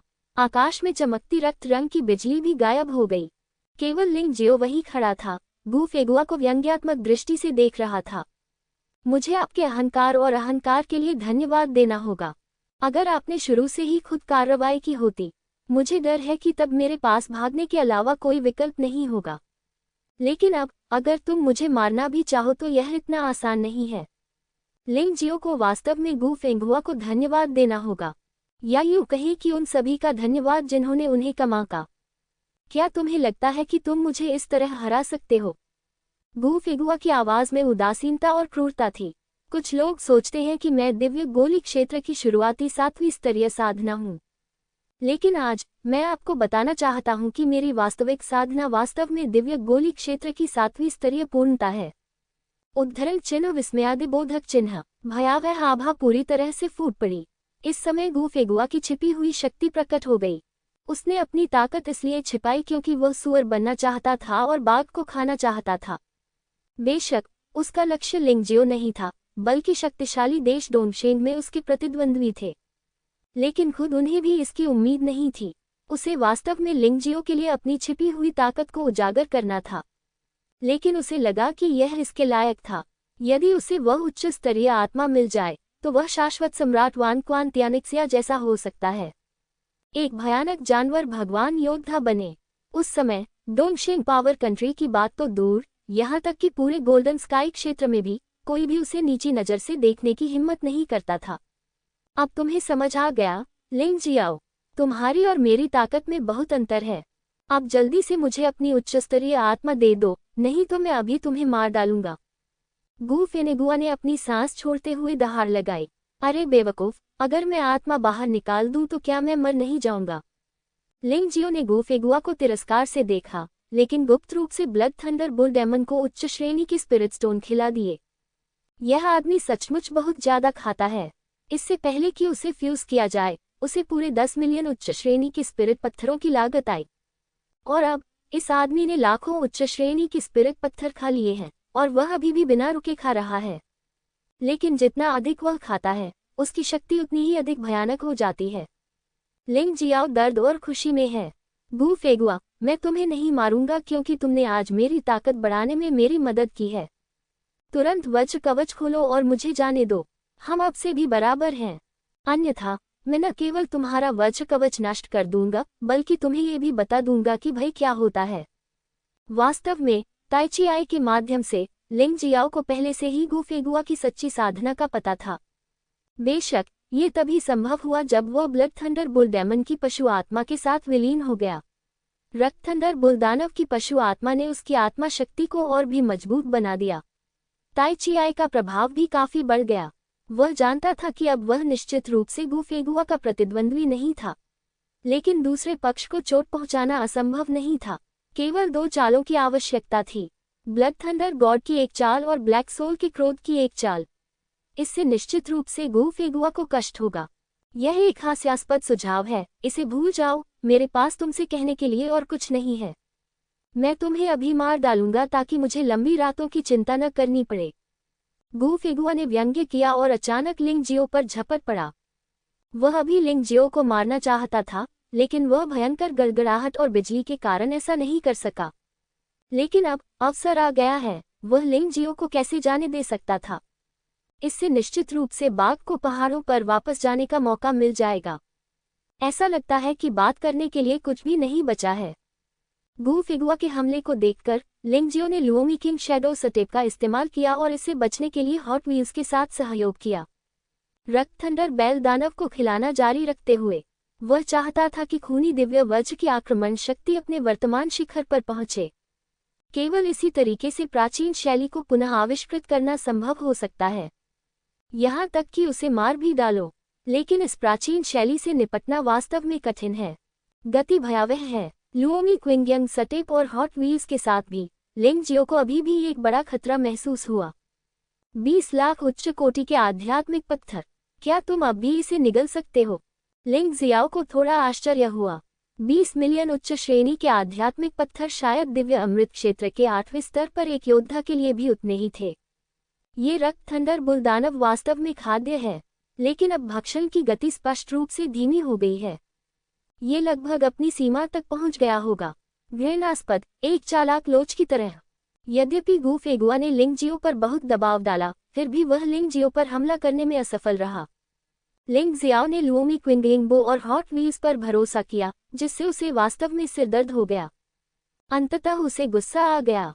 उसकी योद्धा आत्मा उसके पीछे उभरी, वही तलवार मार्शल आत्मा। हालांकि गू फेगुआ की तलवार मार्शल स्पिरिट पूरी तरह से सुनहरी थी और चमकदार सुनहरी रोशनी ने पूरे जीफू सेना शिविर को रोशन कर दिया। कई लोग अपनी आंखें बंद करने से खुद को रोक नहीं सके। सुनहरी तलवार वाली आत्मा, ये युवा मास्टर गू फेगुआ की मार्शल आत्मा है। अप्रत्याशित रूप से लिंग जियो से निपटने के लिए उसने अपनी मार्शल आत्मा को भी मुक्त कर दिया। ये लिंग जियो वास्तव में सराहनीय है। चेन यू अत्यंत भावुक था। वह इस बात से भी खुश था कि उसने लिंग जियो के खिलाफ कोई कार्रवाई नहीं की, अन्यथा शायद पहले किंग मोक्सू की नहीं बल्कि उसकी मृत्यु हुई होती। स्वर्णिम प्रकाश बुरी आत्माओं का नाश करता है, गू फेगुआ जोर से चिल्लाया। तलवार की तकनीक को दोनों हाथों से पकड़े। अचानक उसके शरीर के चारों ओर केंद्रित हो गया। तलवार की रोशनी की अनगिनत किरणें अचानक फूट पड़ी और लिंग जियो की ओर बढ़ी। ये तलवार की रोशनी एक सुनहरा प्रकाश है, लगभग स्वर्ग और पृथ्वी को एक साथ ढकने वाला। गू फेगुआ को स्वर्ग हत्या करने वाले तलवार दानव के रूप में जाना जाता है। चाकुओं के बारे में उनकी समझ बहुत अच्छी है। उसकी स्वर्ण तलवार आत्मा पहले से ही 10% जन्मजात है। लिंग जियो की देवताओं और राक्षसों की 30% जन्मजात तलवार आत्मा की तुलना में अंतर वास्तव में बहुत अधिक नहीं है। उसकी तलवार कौशल की शक्ति साधारण तलवार आत्मा योद्धाओं की तुलना में 10 गुना अधिक है। यही कारण है कि वह स्तर से आगे भी लड़ सकता है। वास्तव में गू फेगुआ की ताकत के साथ भले ही वह शुरुआती 8वें स्तर के दिव्य अमृत क्षेत्र के योद्धा को हरा नहीं सके, लेकिन वह निश्चित रूप से आसानी से नहीं मारा जाएगा। और दिव्य अमृत क्षेत्र में उत्तम साधना के 7वें स्तर पर उनकी लड़ने की क्षमता निश्चित रूप से सर्वश्रेष्ठ है। बेशक लिंग जियाओ की तलवारबाजी उसकी तुलना में अधिक भयानक थी, इसलिए लिंग जियाओ डर नहीं रहा था। वे 10,000 स्वर्णिम रोशनियां बहुत डरावनी थीं। लिंग जियाओ महसूस कर सकता था कि भले ही उसने प्रतिरोध करने के लिए हॉट व्हील्स का इस्तेमाल किया हो, लेकिन हॉट व्हील्स को निश्चित रूप से सीधे कुचल दिया जाएगा। एक बार जब ये तलवार की रोशनी गिरेगी तो लिंग जियो को हजारों तलवारों द्वारा टुकड़ों में काट दिया जाएगा और मांस के टुकड़ों में बदल दिया जाएगा। ये बहुत ही भारी बात है। मेरे 100 सैनिक भी इतनी बड़ी तलवार की शक्ति को रोक नहीं पाएंगे। सब लोग रास्ते से हट जाओ। चेन यू को तलवार की रोशनी का भय महसूस हुआ और उसने जल्दी से सभी को युद्ध के मैदान से दूर रहने का आदेश दिया। वास्तव में उसे कुछ भी कहने की जरूरत नहीं थी, सभी लोग पहले ही भागने लगे थे। डर एक ऐसी चीज है जो हर किसी में होती है। हर कोई शक्तिशाली ताकत के डर पर सीधे प्रतिक्रिया करेगा। हालांकि लिंग जियो अब और नहीं छिपा। कितनी अफसोस की बात है, बू फेंग हुआ। यदि तुमने पहले ही ऐसी शक्तिशाली चाल का इस्तेमाल किया होता तो तुम्हारी छोटी बहन किंग मोक्सू की मृत्यु नहीं होती। लिंग जियो को लगा कि रक्त थंडर बुल दानव ने आध्यात्मिक पत्थरों को खाना बंद कर दिया है। वह जानता था कि अब जवाबी कार्रवाई का समय आ गया है। अब तुम्हें मारने में देर नहीं हुई है, बू फेगुआ ने ठंडे स्वर में चिल्लाकर कहा। ये बस वही है जो आप सोचते हैं। आज मैं तुम्हें एक सबक सिखाऊंगा। आपको बता दें कि इसका क्या मतलब है कि दुनिया के बाहर स्वर्ग है और दुनिया के बाहर लोग हैं। रक्त थंडर बैल दानव, बाहर आओ। लिंग जियो की जोरदार चीख के बाद 10 मीटर लंबा blood thunder ox warcraft soul उसके पीछे से उभरा। 2 विशाल आंखें, 2 रक्त लाल सूर्यों के समान। भयानक दुष्ट आत्मा ने शून्य को भर दिया। हो, बैल दानव की प्रचंड गर्जना आकाश से आने वाली गड़गड़ाहट की तरह थी। इस समय लिंग जियो का पूरा शरीर रक्त लाल गड़गड़ाहट और बिजली से पूरी तरह लिपटा हुआ था। उन्होंने हॉट व्हील्स को सीधे ही हटा दिया, क्योंकि उसके पास अधिक शक्तिशाली हमले करने की क्षमता है। हॉट व्हील्स थोड़ा बोझिल है। क्या? ये दृश्य देखकर सभी भयभीत हो गए। वे समझ नहीं पाए कि रक्त थंडर बुल दानव जो अभी अभी प्रकट हुआ था, वह लिंग जियो की मार्शल आत्मा कैसे बन गया। यह अविश्वसनीय एवं अनुचित है। इसे समझना कठिन है। खूनी थंडर भगवान। लिंग जियाओ के मुंह से 4 शब्द निकले। एक क्षण में ही भयंकर गड़गड़ाहट और बिजली ने पूरे स्थान को भर दिया। सुनहरे प्रकाश की वे 10,000 किरणें जब भयंकर गड़गड़ाहट और बिजली की चमक से टकराईं तो वे तुरंत ही बिखर गईं। रक्तवर्च बैल दानव मानव बिजली में बदल गया और बूफेगुआ को मार डाला। यह कोई साधारण पशु आत्मा नहीं है। इसके बजाय यह एक भयानक हमला था जिसमें 20 मिलियन से अधिक उच्च श्रेणी के आध्यात्मिक पत्थर शामिल थे। ये रक्त थंडर भगवान का हमला भी था। लिंग जियो द्वारा पहले इस्तेमाल किए गए प्रोटोटाइप की तुलना में ये बहुत अधिक शक्तिशाली था। हवा और बादलों ने रंग बदल दिया। आकाश और पृथ्वी जोर से गरजे। दर्शक दूर दूर तक भागते रहे। सुनहरी रोशनी भयानक थी, लेकिन खून के रंग की बिजली उससे भी ज्यादा भयानक थी। बू फेगुआ ने उस समय वास्तव में एक भयभीत अभिव्यक्ति दिखाई। वह एक मास्टर था, इसलिए वह सबसे अच्छी तरह जानता था कि इस बार लिंग जियो के हमले का क्या मतलब था।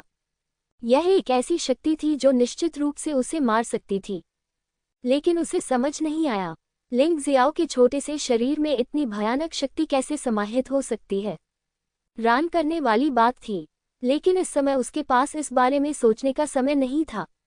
उसने जल्दी से हजारों सुनहरी रोशनियों को वापस ले लिया और अपने शरीर के सामने एक विशाल सुनहरी ढाल बना ली। लिंग जियो के हमले का विरोध करने के लिए उसने हीरे का आवरण भी वापस ले लिया और इसे रक्षात्मक सहारे के रूप में इस्तेमाल किया। लेकिन शक्तिशाली रक्त थंडर भगवान के सामने ये सब कुछ निरर्थक लग रहा था। चेन यू की आंखों के सामने एक ऐसा दृश्य उभर आया जिस पर वह अपने जीवन में कभी विश्वास नहीं कर सकता था। एक विशाल रक्तवज्र बैल दानव ने बूफेगुआ को एक ही घूंट में निगल लिया। युवा मास्टर। चेन यू का चेहरा एकदम बदल गया।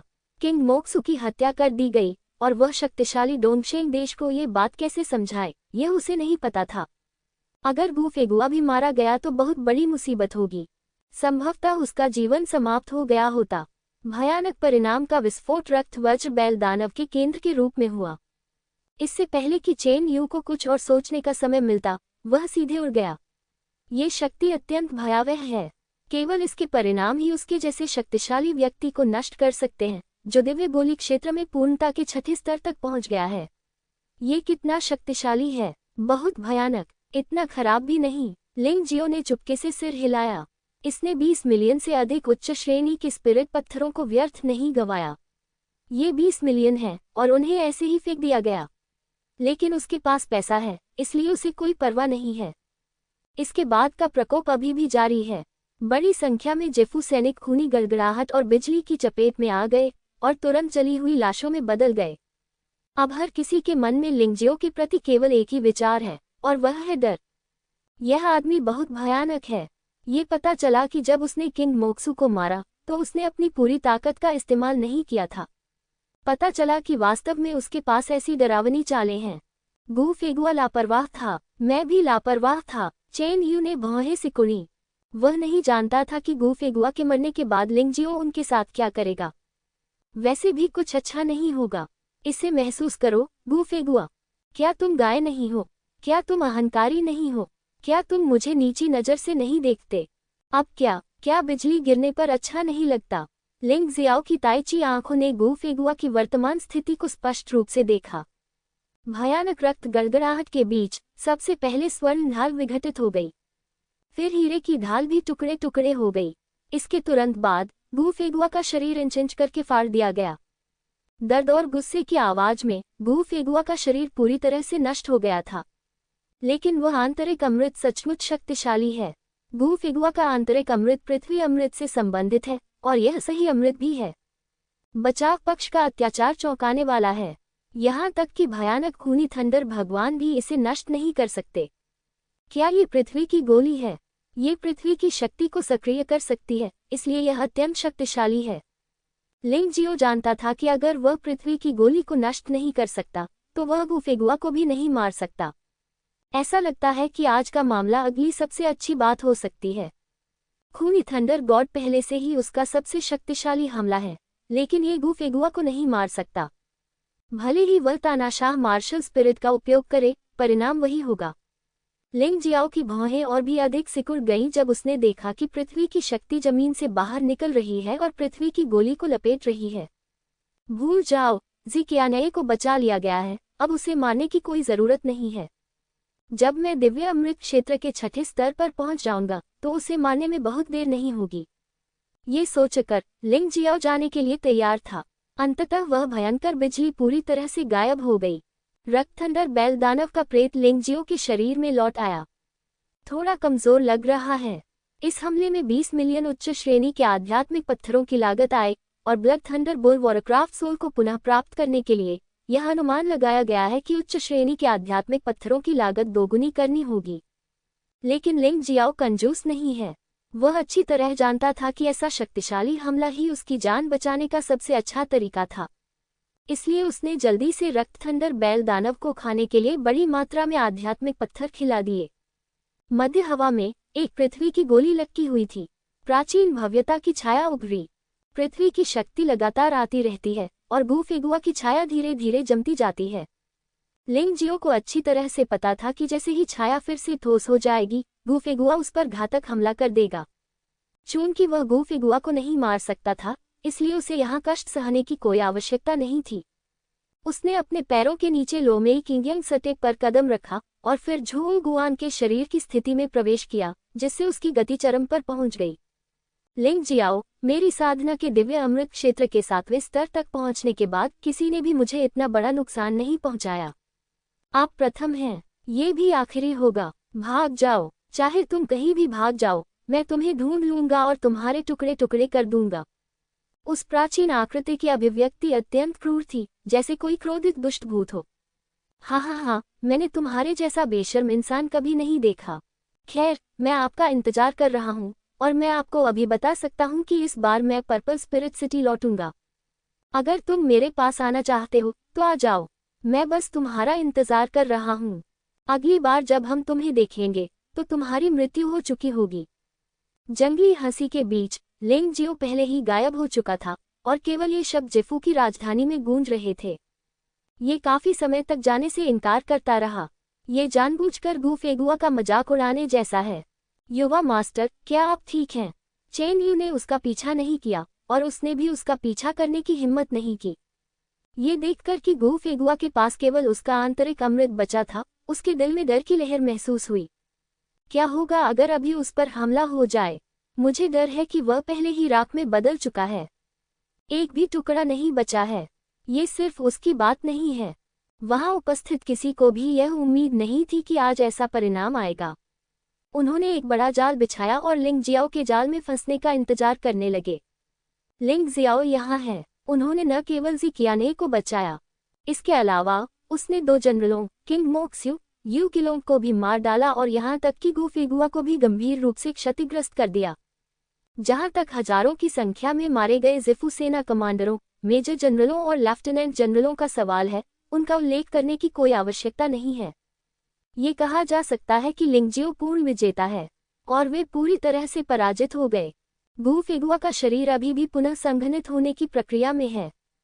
जब आप पृथ्वी अमृत क्षेत्र में पहुंच जाते हैं, तो जब तक आंतरिक अमृत नष्ट नहीं हो जाता, आप भौतिक शरीर को पुनः संगठित करने के लिए पृथ्वी की शक्ति का उपयोग कर सकते हैं। लेकिन भले ही सामंजस्य सफल हो, मूल स्तर पर लौटने में कई दिन लगेंगे। उस समय गु फेगुआ जरूरी नहीं कि लिंग जियाओ का प्रतिद्वंद्वी हो। ये युद्ध शक्ति सूची में 7वें सबसे शक्तिशाली व्यक्ति हैं। इस तरह के परिणाम के साथ लिंग जियाओ का सामना करते समय किसी और के पास जीतने का मौका कैसे हो सकता है? गु फेगुआ की चेतना नष्ट नहीं हुई है, सभी आंतरिक अमृत में संग्रहित हैं। कोई भी उसकी आत्मा में व्याप्त क्रोध के बारे में बोलने का साहस कर सकता है। ये क्रोध हर किसी को कांपने पर मजबूर कर देता है। सभी अप्रासंगिक लोग मुड़कर चले गए। वे नहीं जानते थे कि गु फेगुआ ठीक होने के बाद क्या करेगा, इसलिए जल्द से जल्द वहां से चले जाना ही बेहतर था। गु फेगुआ क्रोधित हो गया। उसे ऐसा महसूस हुआ कि उसके शरीर की हर कोशिका बेतहाशा जल रही है। वह बचपन से ही भाग्य का बच्चा था और उसे कभी भी ऐसा अपमान नहीं सहना पड़ा था। हालांकि वह लिंगजियो को महत्व देता था, लेकिन वह केवल यही सोचता था कि वह प्रतिभाशाली है। लेकिन ताकत के मामले में उन्होंने उसे बिल्कुल भी गंभीरता से नहीं लिया। लेकिन ऐसे व्यक्ति ने न केवल अपनी छोटी बहन को उसके सामने ही मार डाला और उसकी बुरी तरह पिटाई भी की। वह क्रोधित कैसे न हो सकता था? हालांकि जी कियाने का आंतरिक अमृत अभी भी मेरे हाथों में है। भले ही तुम लिंगजियो भाग जाओ, क्या तुम वापस नहीं आ सकते? उस समय भी आपको सतर्क रहना होगा। यह शायद एकमात्र ऐसी चीज है जिसे गु फेगुआ जाने दे सकता है। लेकिन वह ये नहीं जानता होगा कि जी कियाने के हाथ में ब्लड स्वॉर्ड मास्टर का आंतरिक अमृत है और उसने अभी तक इसका उपयोग नहीं किया है। भले ही वह अपना आंतरिक अमृत खो दे, यदि किसी गुरु से सहायता मिले तो वह ब्लड स्वॉर्ड मास्टर का आंतरिक अमृत अपने लिए ले सकता है। इस तरह न केवल खेती बर्बाद नहीं होगी, बल्कि एक बड़ी सफलता भी हासिल होगी। उसी समय लिंगजियो पर्पल मेंशन कैपिटल में बड़ा हंगामा कर रहा था। प्राचीन देवता के मकबरे में भी एक भयंकर युद्ध चल रहा था। सैवेज बीस्ट डोमेन के जानवरों ने फिर से हमला किया। इस बार का युद्ध पिछले युद्ध से भी बड़ा था। सैवेज बीस्ट डोमेन ने 1 लाख जानवर भेजे। सबसे कमजोर भी पुनर्जन्म देव क्षेत्र के 7वें स्तर पर था। उनमें से 10,000 देवशिरा क्षेत्र के योद्धा थे। सबसे शक्तिशाली देवता देवशिरा क्षेत्र के 9वें स्तर तक पहुंच गया था। यही कारण है कि इतना शक्तिशाली जानवर प्राचीन भगवान की कब्र तक पहुंच सका। ऐसा इसलिए था क्योंकि पूरे पश्चिमी क्षेत्र के कानून बदल रहे थे। लिंग जियाओ द्वारा पश्चिमी क्षेत्र को एकीकृत करने के बाद कानून और अधिक कठोर हो गए। लोगों की साधना की गति तेज हो गई और हवा में आध्यात्मिक ऊर्जा अधिक प्रचुर हो गई। लेकिन इसके साथ ही परेशानी यह हुई कि विदेशी आक्रमणकारी भी अधिक शक्तिशाली हो गए। हालांकि लिंगजियो के जाने से पहले उसने पहले ही विचार कर लिया था कि प्राचीन मकबरे को 4 क्षेत्रों के योद्धाओं द्वारा निशाना बनाया जा सकता है। इसलिए जाने से पहले उन्होंने अग्रिम पंक्ति में सबसे मजबूत रक्षा पंक्ति बनाई, जिसमें शक्तिशाली संरचनाएं और भयानक कठपुतली सेनाएं शामिल हैं। कम से कम इस स्थिति में सैवेज बीस्ट डोमेन की सेना कभी भी कम समय में हमला करने में सक्षम नहीं होगी।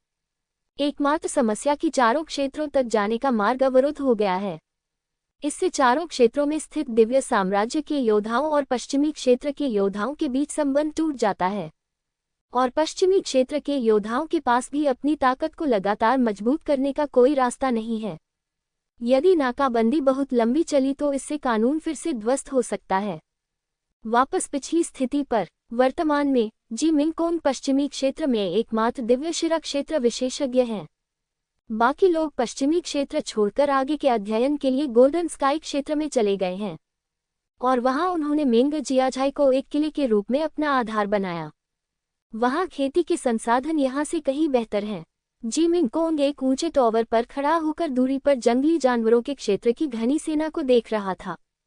वह कुछ उदास हुए बिना न रह सका। वास्तव में इस बार प्राचीन देवता के मकबरे पर आने का उसका उद्देश्य स्वर्णिम आकाश क्षेत्र में जाना और वहां अपने सहकर्मियों से मिलना था।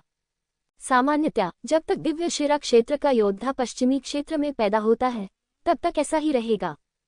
आखिरकार पश्चिमी क्षेत्र की मिट्टी अभी भी दिव्य शिरा क्षेत्र के योद्धाओं की खेती के लिए उपयुक्त नहीं है, लेकिन अब ये परेशानी भरा है। वह बिल्कुल भी नहीं जा सकती। हमें कोई रास्ता खोजना होगा। जी मिंगकोंग ने भौहें सिकोड़ी और गहरी सोच में डूब गया। जनरल, आप स्वर्ग के सम्राट से संपर्क क्यों नहीं करते? हो सकता है उनके पास कोई रास्ता हो। जी मिंगकोंग के बगल में लिंग परिवार का मुखिया लिंग वुहेन खड़ा था। आज त्यानलोंग महाद्वीप का लिंग परिवार और जुवानवु महाद्वीप का लिंग परिवार एक हो गया है। लिंग त्यानिक्सियोंग त्यानलोंग महाद्वीप के लिंग परिवार में शामिल होने के लिए तैयार है। अभी भी लिंग वुहेन को परिवार का मुखिया मानते हैं। शाखा को छोड़कर लिंग परिवार का मुख्य परिवार प्राचीन भगवान के मकबरे में रहने के लिए चला गया है। लिंग वुहेन के अनुसार वे लिंग जियाओ के सबसे मजबूत आध्यात्मिक समर्थन हैं। चाहे लिंग जियो कहीं भी हो, चाहे लिंग जियो कितना भी शक्तिशाली हो, उसे अपने परिवार के समर्थन की आवश्यकता है। लिंग वुहेन अब संसार क्षेत्र के प्रथम स्तर का योद्धा है। उनकी योग्यता खराब नहीं है, लेकिन त्यानलोंग महाद्वीप में स्थितियां बहुत खराब हैं। इसलिए यहां आने के बाद उनकी साधना कदम दर कदम बढ़ती गई। हालांकि आखिरकार बहुत देरी के कारण वह अब संसार क्षेत्र का केवल पहला स्तर है। वह लिंग जियो की ज्यादा मदद नहीं कर सकता, लेकिन लिंग जियो के पीछे की देखभाल करना कोई समस्या नहीं है। ये व्यक्ति बहुत योग्य है। वह लिंग जियाओ से मिलने वाले पहले कुलीन व्यक्ति भी हैं। उसके बिना लिंग जियाओ की मृत्यु त्यानलोंग महाद्वीप के उस छोटे से कोने में हो सकती थी। महामहिम स्वर्ग के सम्राट को अभी परेशान मत करो। जी मिंगकोंग ने अपना सिर हिलाया और कहा, महामहिम स्वर्ग के सम्राट के लिए अभ्यास करना आसान नहीं है और वापस आने में बहुत समय बर्बाद होगा। देखो और इंतजार करो। जब तक स्वर्ग के सम्राट महामहिम द्वारा छोड़ा गया गठन मौजूद है, तब तक हमारे त्यानचौ साम्राज्य का गठन विभाग अच्छी तरह से बनाए रखा जाएगा। कम से कम ये कई वर्षों तक चल सकता है। शायद वे पीछे हट जाएंगे। ये सही है। ऐसा लगता है कि इस विधि के अलावा ये सख्त अभ्यास करने के लिए है। केवल उन पशु जनजातियों को साधना में पार करके ही हम सही मायने में त्यानचाओ साम्राज्य की रक्षा कर सकते हैं। लिंग वुहेन ने जी मिंगकोंग को देखा और कहा, जनरल, सभी लोगों में से केवल आप ही जंगली जानवर जनजाति के नेता को हराने की सबसे अधिक संभावना रखते हैं। तुम अभ्यास करने जाओ। जब हम यहाँ होंगे तो मैं और अन्य लोग प्रभारी होंगे, कोई समस्या नहीं। कुआं, अब जी मिंगकोंग के पास यही एकमात्र उपाय है जिसके बारे में वह सोच सकते हैं। चूंकि वह बाहर नहीं जा सकते, इसलिए फिलहाल वह यहीं रुकेंगे और लगातार अभ्यास करेंगे। उसे लिंग जियाओ को परेशानी नहीं देनी चाहिए। ठीक उसी समय जब जी मिंगकोंग अभ्यास के लिए वापस जाने वाला था, अचानक आसमान में एक सफेद छाया दिखाई दी। उसका दिल तुरंत धड़कने लगा। अरे नहीं, दुश्मन आ रहा है। लेकिन हम स्वर्ग के सम्राट महामहिम की संरचना को कैसे तोड़ सकते हैं? जी मिंगकोंग बहुत चिंतित था। मास्टर लिंग, शहर के लोगों को तुरंत बाहर निकालो, संसार देव क्षेत्र के ऊपर के योद्धाओं को रहने दो और बाकी लोग छिप जाओ। हालांकि वह शांत दिख रही थी, लेकिन वह वास्तव में अपने दिल में थोड़ी हताश थी। उस व्यक्ति ने कहा कि जो व्यक्ति उसके स्वरूप को तोड़ सकता है, उसे कम से कम देवगोली क्षेत्र का योद्धा तो होना ही चाहिए। वैसे भी देवशिरा क्षेत्र से नीचे होना बिल्कुल असंभव है। दूसरे शब्दों में, जो व्यक्ति आया है वह कम से कम देवगोली क्षेत्र का स्वामी है। हम कैसे लड़ सकते हैं? ऐसे भयानक प्रतिद्वंद्वी का सामना करते हुए जीत की कोई उम्मीद नहीं है। धत तेरी की, हम केवल लड़ सकते हैं। हम। ठीक उसी समय जब वह हताश थी, प्रकाश की एक किरण जमीन पर गिरी। उसने उस आदमी का चेहरा साफ देखा। वरिष्ठ यूनू। वह अभी भी बहुत अलौकिक महसूस कर रही थी। वह अब भी खुद को बहुत सुंदर महसूस करती थी। उसने अभी भी सभी महिलाओं को शर्मिंदा महसूस कराया। यूनू एक आदर्श महिला नहीं है, लेकिन उसके स्वभाव के कारण उसकी कमियां फायदे में बदल गईं। इससे लोगों को लगा कि इसे और अधिक सुंदर बनाया जाना चाहिए। लिंग वुहेन अभी तक नहीं गया था। वह जल्दी से घुटनों के बल बैठ गया। उन्हें यूनू से मिलने का सम्मान प्राप्त हुआ। वह ये भी जानता था कि यूनू लिंग जियो की महिला थी और उनके लिंग परिवार की एक महान उपकारकर्ता थी। यूनू के बगल में एक उतनी ही सुंदर महिला खड़ी थी। वह सफ़ेद वस्त्र पहने थी और उसकी आभा बहुत तीव्र थी। यूनू की तुलना में वह कम सुंदर और अधिक जंगली लग रही थी। जानवर जनजाति। जी मिंगकोंग ने भौहें सिकोड़ी। लेकिन अगर आप इसके बारे में ध्यान से सोचें तो चूंकि ये यूनू है जो आया है, ये पश्चिमी क्षेत्र के लिए बुरा नहीं होना चाहिए। हम फिर मिलेंगे। यू फेंगहुआ कड़वी मुस्कान के साथ मुस्कुराया। क्या आप अनंत जीवन के महल में नजरबंद नहीं हैं? जी मिंगकोंग को थोड़ा आश्चर्य हुआ। कुछ नहीं, बस भाग गया। वह मेरे लिए 4 प्रमुख क्षेत्रों में जा सकते हैं और मैं उनके लिए यहाँ आ सकता हूँ। यू फेंगहुआ ने मुस्कुराते हुए कहा, मैं मूल रूप से यह पूछने के लिए यहाँ आने की योजना बना रही थी कि वह कहाँ गया। लेकिन मैंने जंगली जानवर क्षेत्र के 1 लाख सैनिकों को प्राचीन देव मकबरे पर हमला करते देखा और मुझे पता था कि आप मुसीबत में हैं। मैं यहाँ मदद करने आया हूँ। मदद करो, क्या तुम अकेले हो? यद्यपि जी मिंगकोंग को पता था कि यू फेंगहुआ बहुत शक्तिशाली थी, लेकिन वह अपने दिल में इस बात को लेकर स्पष्ट नहीं थी कि वह कितनी शक्तिशाली थी। बहन को कुछ करने की जरूरत नहीं है, मैं ये कर सकता हूँ। सफ़ेद कपड़े पहने लड़की के पीछे परी जैसे पंखों की एक जोड़ी थी जो बेहद खूबसूरत थी। बाइजू, जाओ, ये सबसे अच्छा होगा यदि तुम उन्हें अपनी पहल पर पीछे हटने के लिए मजबूर कर सको। यदि नहीं, तो आप और अधिक अत्याचारी तरीकों का प्रयोग कर सकते हैं। उन्हें डराओ, यू फेगुआ ने हल्की से कहा। मैं समझ गया, बहन। बाइजू ने सिर हिलाया और उड़ गई। जंगली जानवरों की सेना के ऊपर उसने ऊंची आवाज लगाई। मेरी बात सुनो, नीचे सभी जानवरों की सेना, तुरंत जंगली जानवरों के क्षेत्र में वापस चले जाओ, अन्यथा कोई भी वापस नहीं जाएगा। बाइजू का स्वभाव यू फेंगहुआ की तुलना में बहुत खराब है। आखिरकार वह एक राक्षस है और सफ़ेद चील की क्रूरता से कलंकित हो चुकी है। हा, ये छोटा सफ़ेद चील कहाँ से आया? वह तो ये ही नहीं जानता कि आकाश कितना ऊंचा है और पृथ्वी कितनी गहरी है। एक जंगली हंसी के विस्फोट में एक आदमी हवा में उड़ गया। वह दिव्य शिरा क्षेत्र के 7वें स्तर के स्वामी हैं। वह इसे 1 लाख सैनिकों वाली सेना का नेता भी है। ये व्यक्ति एक गिद्ध है जो मानव रूप में विकसित हुआ है, लेकिन राक्षसों से भिन्न। इन जानवरों के शरीर पर राक्षस जानवरों की अधिकांश विशेषताएं बनी रहती हैं। ये गिद्ध बहुत अच्छा नहीं लग रहा है। क्या आप मुझसे बात कर रहे हैं? बाइजू ने ठंडे स्वर में कहा। ये सही है, जियो बायंग, अगर तुम इस मार्शल की औरत बनने के लिए सहमत हो तो मैं तुम्हें जीवित रहने दे सकता हूँ। अन्यथा जब शहर नष्ट हो जाएगा तो तुम सभी जानवरों द्वारा रौंद दिए जाओगे। मार्शल वल्चर ने गर्व भरी मुस्कान के साथ कहा, मैं देख रहा हूँ कि तुम सचमुच जीवन के प्रति अधीर हो। बाइजू ने ठंडी सांस ली और उसके बर्फ जैसे सफ़ेद पंख अचानक फड़फड़ाए। हवा का एक भयानक बल तुरंत मार्शल गिद्ध के शरीर से होकर गुजरा। गिद्ध हवा में ही दर्जनों टुकड़ों में फट गया, यहाँ तक कि राक्षस क्रिस्टल कोर भी पूरी तरह से टूट गया। जानवर जनजाति का जानवर क्रिस्टल कोर मानव योद्धाओं के आंतरिक अमृत के समान है। एक बार क्षतिग्रस्त होने पर इसे पुनर्जीवित नहीं किया जा सकता। और तेज हवा यही नहीं रुकी, वह सीधे जमीन से टकराया। एक ही क्षण में 1 लाख लोगों की पूरी सेना नष्ट हो गई। ओह, ये बंद नहीं है।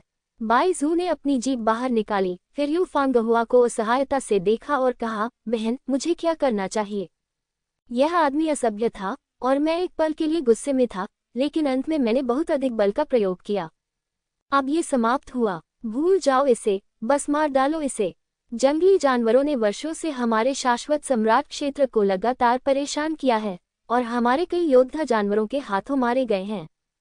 यू फेंगहुआ स्वाभाविक रूप से बाइजू को दोषी ठहराने के लिए अनिच्छुक था, और गिद्ध मार्शल ने जो कहा वह वास्तव में अप्रिय था। यहाँ उन दोनों के बीच हुई बातचीत ने देवताओं और राक्षसों के इस शहर के करोड़ों योद्धाओं को चकित कर दिया। उनकी नज़रों में 1 लाख सैनिक देवता और राक्षस जैसे लग रहे थे। बर्फ जैसे सफ़ेद पंखों वाली लड़की ने अपने पंख हल्के से हिलाए और वे सभी उड़ गए। क्या ये भगवान है? सभी लोग घुटनों के बल बैठ गए। उनकी नज़र में यू फेंगहुआ और बाइजू देवताओं और राक्षसों से भी अधिक भयानक अस्तित्व थे। सभी लोग उठ जाइए, मैं बस महाराज की मदद कर रहा हूँ। यू फेंगहुआ हल्के से मुस्कुराए, फिर हतप्रभ जी मिंगकोंग की ओर देखा और कहा, मैं इस बार उनके प्रस्थान के बारे में सटीक जानकारी पूछने के लिए यहाँ आई हूँ। पिछली बार मुझे यकीन नहीं था क्योंकि मैं एक स्वप्न दर्पण का उपयोग कर रहा था। नहीं, कोई समस्या नहीं। तभी जी मिंगकोंग सदमे से उबर पाया। हे भगवान, यू फेगुआ इतनी शक्तिशाली है और बाइजू शायद उसकी तरह मजबूत नहीं है। क्या लिंग जियो सचमुच ऐसे डरावने व्यक्ति को पकड़ पाएगा? स्वर्ग के सम्राट महामहिम ने प्राचीन देवताओं के मकबरे को छोड़ने के बाद स्वर्णिम स्वर्ग क्षेत्र में पहुंचे। यहाँ तक कि एक बेस भी खोला गया। यहाँ के सभी योद्धा जो दिव्य शिरा क्षेत्र तक पहुंच गए हैं, उन्हें आगे के अध्ययन के लिए वहां भेजा जाएगा। मुझे नहीं मालूम कि वहां विशेष स्थिति क्या है। मैं तो बस इतना जानता हूं कि वह स्वर्णिम स्वर्ग लोक में चला गया। जी मिंगकोंग ने उत्तर दिया। उसे सचमुच जाना होगा। यू फेगुआ की आंखों में भावना और चिंता झलक रही थी। वह 4 प्रमुख क्षेत्रों की स्थिति को सबसे अच्छी तरह जानती है। यद्यपि स्वर्णिम स्वर्ग क्षेत्र अनंत सम्राट क्षेत्र जितना शक्तिशाली नहीं है, फिर भी 4 प्रमुख क्षेत्रों में से एक होने के नाते ये निश्चित रूप से कमजोर नहीं है। मैं नहीं जानता कि अब उसकी हालत कैसी है। सच कहूं तो जब उसने लिंग जियो को अलविदा कहा तो उसने कभी नहीं सोचा था कि वे एक दूसरे को फिर से देख पाएंगे। दूसरे शब्दों में, अगर वे वास्तव में एक दूसरे से मिलना चाहते हैं तो वह लिंग जियो के पास जाएगी। इसके बजाय लिंग जियो उसे खोजने के लिए जा रहा है। अगर मैं अब उनसे मिलने जाऊंगा तो ये समझौते से अलग होगा। यह उनका अपमान होगा। यू फेगुआ के मन में पहले से ही एक विचार था। वह अब लिंग जियाओ से नहीं मिलने वाली थी, क्योंकि उसे विश्वास था कि लिंग जियो उसे तय समय पर ढूंढ लेगा। लेकिन चूंकि वह चिंतित थी, इसलिए वह निश्चित रूप से अंधेरे में छिपकर निरीक्षण करती थी। लिंग जियो की स्थिति की पुष्टि करने के बाद वह वास्तव में यह निर्धारित करेगी कि आगे क्या करना है। ऐसा लगता है कि वह व्यक्ति आपके प्रति ईमानदार है, बहन। मेरे लिए ऐसा करना असंभव होगा। सच कहूं तो बाइजू को लिंग जियाओ पसंद नहीं है, क्योंकि लिंग जियो ने यू फेगुआ को उसकी लालसा से इतना पीड़ित कर दिया था कि वह अनंत जीवन पैलेस की व्यवस्था का पालन करने के लिए भी तैयार नहीं थी, भले ही उसे घर में नजरबंद कर दिया गया हो। लेकिन इस समय उसे अचानक सब समझ में आ गया। इतने लंबे समय तक यू फेगुआ को याद करना सार्थक था। वह व्यक्ति भी कड़ी मेहनत कर रहा है। वह इस बात को लेकर बहुत स्पष्ट है कि पश्चिमी क्षेत्र के योद्धा के लिए 4 प्रमुख क्षेत्रों में कदम रखना कितना खतरनाक है। शायद जैसे ही हम उस जंगल में दाखिल हुए, वहां कोई उम्मीद नहीं थी। वह अब इस बात को लेकर चिंतित है कि क्या लिंग जियो अभी भी जीवित है, क्योंकि वह जानती थी कि अगर लिंग जियो की मृत्यु हो गई तो उसकी बहन यू फेंगहुआ निश्चित रूप से तबाह हो जाएगी। इस तरह की चीज वह आखिरी चीज थी जिसे वह देखना चाहती थी। जी मिंगकोंग, क्या आप मुझे बता सकते हैं कि उसे यहाँ आने में इतना समय कैसे लग गया? यू फेंगहुआ जानना चाहता था। वह व्यक्ति जो उसे दुखी कर सकता था और उसके लिए तरस सकता था, वह एक छोटे से देश से कैसे विकसित होकर पश्चिमी क्षेत्रों को एकीकृत करने वाला सम्राट बन गया। जरूर, जी मिंगकोंग ने सिर हिलाया और यू फेंगहुआ को विस्तार से बताया कि यू फेंगहुआ के जाने के बाद क्या हुआ। इस प्रक्रिया के दौरान यू फेंगहुआ समय समय पर चिल्लाती रही, क्योंकि कहानी में लिंग जियो को खतरे का सामना करना पड़ा। बाइजू ने भी अपनी आंखें चौड़ी कर लीं। उसने कभी नहीं सोचा था कि एक पुरुष एक महिला के लिए इस हद तक जा सकता है। ये तो पागलपन है, लेकिन उसे यह पागल आदमी बहुत पसंद आया। काफी देर के बाद जी मिंगकोंग रुका, लेकिन यू फेगुआ अभी भी कहानी में डूबी हुई है और खुद को इससे बाहर निकालने में असमर्थ है। जैसा कि उम्मीद थी, वह मेरा आदमी है, इतना मजबूत और इतना पागल। ऐसा लगता है कि मैंने जो कुछ भी किया है वह व्यर्थ नहीं गया। लिंग जियाओ, अब तुम्हें ढूंढने की बारी मेरी है। आशा है कि आप इसे जल्द ही पा लेंगे। वह जानती थी कि भले ही उसे लिंग जियो मिल जाए, वह उसके साथ नहीं रह सकेगी, क्योंकि एक बार अनंत जीवन के महल के लोगों को पता चल गया तो वे निश्चित रूप से उसे खोजने के लिए विशेषज्ञों को भेजेंगे। उसका अस्तित्व केवल लिंग जियो के लिए परेशानी का कारण बनेगा। लेकिन ये ठीक है, वह बस अंधेरे में चुपचाप छिपकर अपने आदमी को देखना चाहती है। बस उसे सुरक्षित देखो। ठीक है, कहानी खत्म हो गई है और मुझे जाना चाहिए। जाने से पहले मैं तुम्हें एक अच्छी चीज दूंगा। यू फेगुआ ने एक हथेली के आकार का कठपुतली जानवर निकाला और कहा, यह मेरा खिलौना है। इसे कम मत समझिए। एक बार जब ये पर्याप्त मात्रा में स्पिरिट स्टोन से भर जाता है तो ये दिव्य गोली क्षेत्र के पहले स्तर में एक योद्धा की भयानक शक्ति को प्रदर्शित कर सकता है। दिव्य गोली क्षेत्र, दिव्य शिरा क्षेत्र नहीं। उस समय भले ही सैवेज बीस्ट डोमेन से जानवर फिर से आक्रमण कर रहे हों, जब तक आपके पास आप कवच का एक भी टुकड़ा छोड़े बिना उन्हें मार सकते हैं। धन्यवाद वरिष्ठ यूनू। जी मिंगकोंग ने कृतज्ञतापूर्वक कहा। मुझे धन्यवाद देने की कोई आवश्यकता नहीं है, क्या दिव्य साम्राज्य उसका देश नहीं है? मैं उसे पसंद करती हूँ। अपनी चीजें अपने देश को देना कोई बड़ी बात नहीं होनी चाहिए। यू फेगुआ मुस्कुराया और फिर बाइजू पर कूद गया, जो एक विशाल सफेद चील में बदल गया था। हवा को चीरकर उड़ जाओ। अगला चरण स्वर्णिम आकाश क्षेत्र है। हालांकि वह अभी भी थोड़ी असहज थी, लेकिन वह यह मानने को तैयार थी कि लिंग जियो अभी भी जीवित है और उसे बहुत शक्तिशाली बन जाना चाहिए था। बाइजू, मेंगजिया गांव जाकर देखो, यू फेंगहुआ ने कहा। मुझे पता है, बहन। बाइजू ने गति बढ़ाई और तुरंत एक सफेद रोशनी में बदल गई और गायब हो गई। जी मिंगकोंग ने कुछ देर सोचा, कठपुतली को लिंग वुहिन को सौंप दिया और कहा, स्वर्गीय साम्राज्य की अपनी रखरखाव प्रणाली है, लेकिन आखिरकार ये लिंग जियो और आपके लिंग परिवार का है, इसलिए आपको भारी जिम्मेदारी लेनी होगी। इसे बचाओ। तुम ये कठपुतली ले लो। मैं स्वर्णिम आकाश क्षेत्र जा रहा हूँ। मूलतः जी मिंगकोंग चाहती थी कि यू फेगुआ उसे अपने साथ ले जाए, लेकिन वह देख सकती थी कि बाइजू नाम का दानव बहुत घमंडी था और निश्चित रूप से उसे सवारी नहीं करने देगा। इसके अलावा स्वर्णिम आकाश क्षेत्र का मार्ग अपने आप में एक प्रकार का अभ्यास है।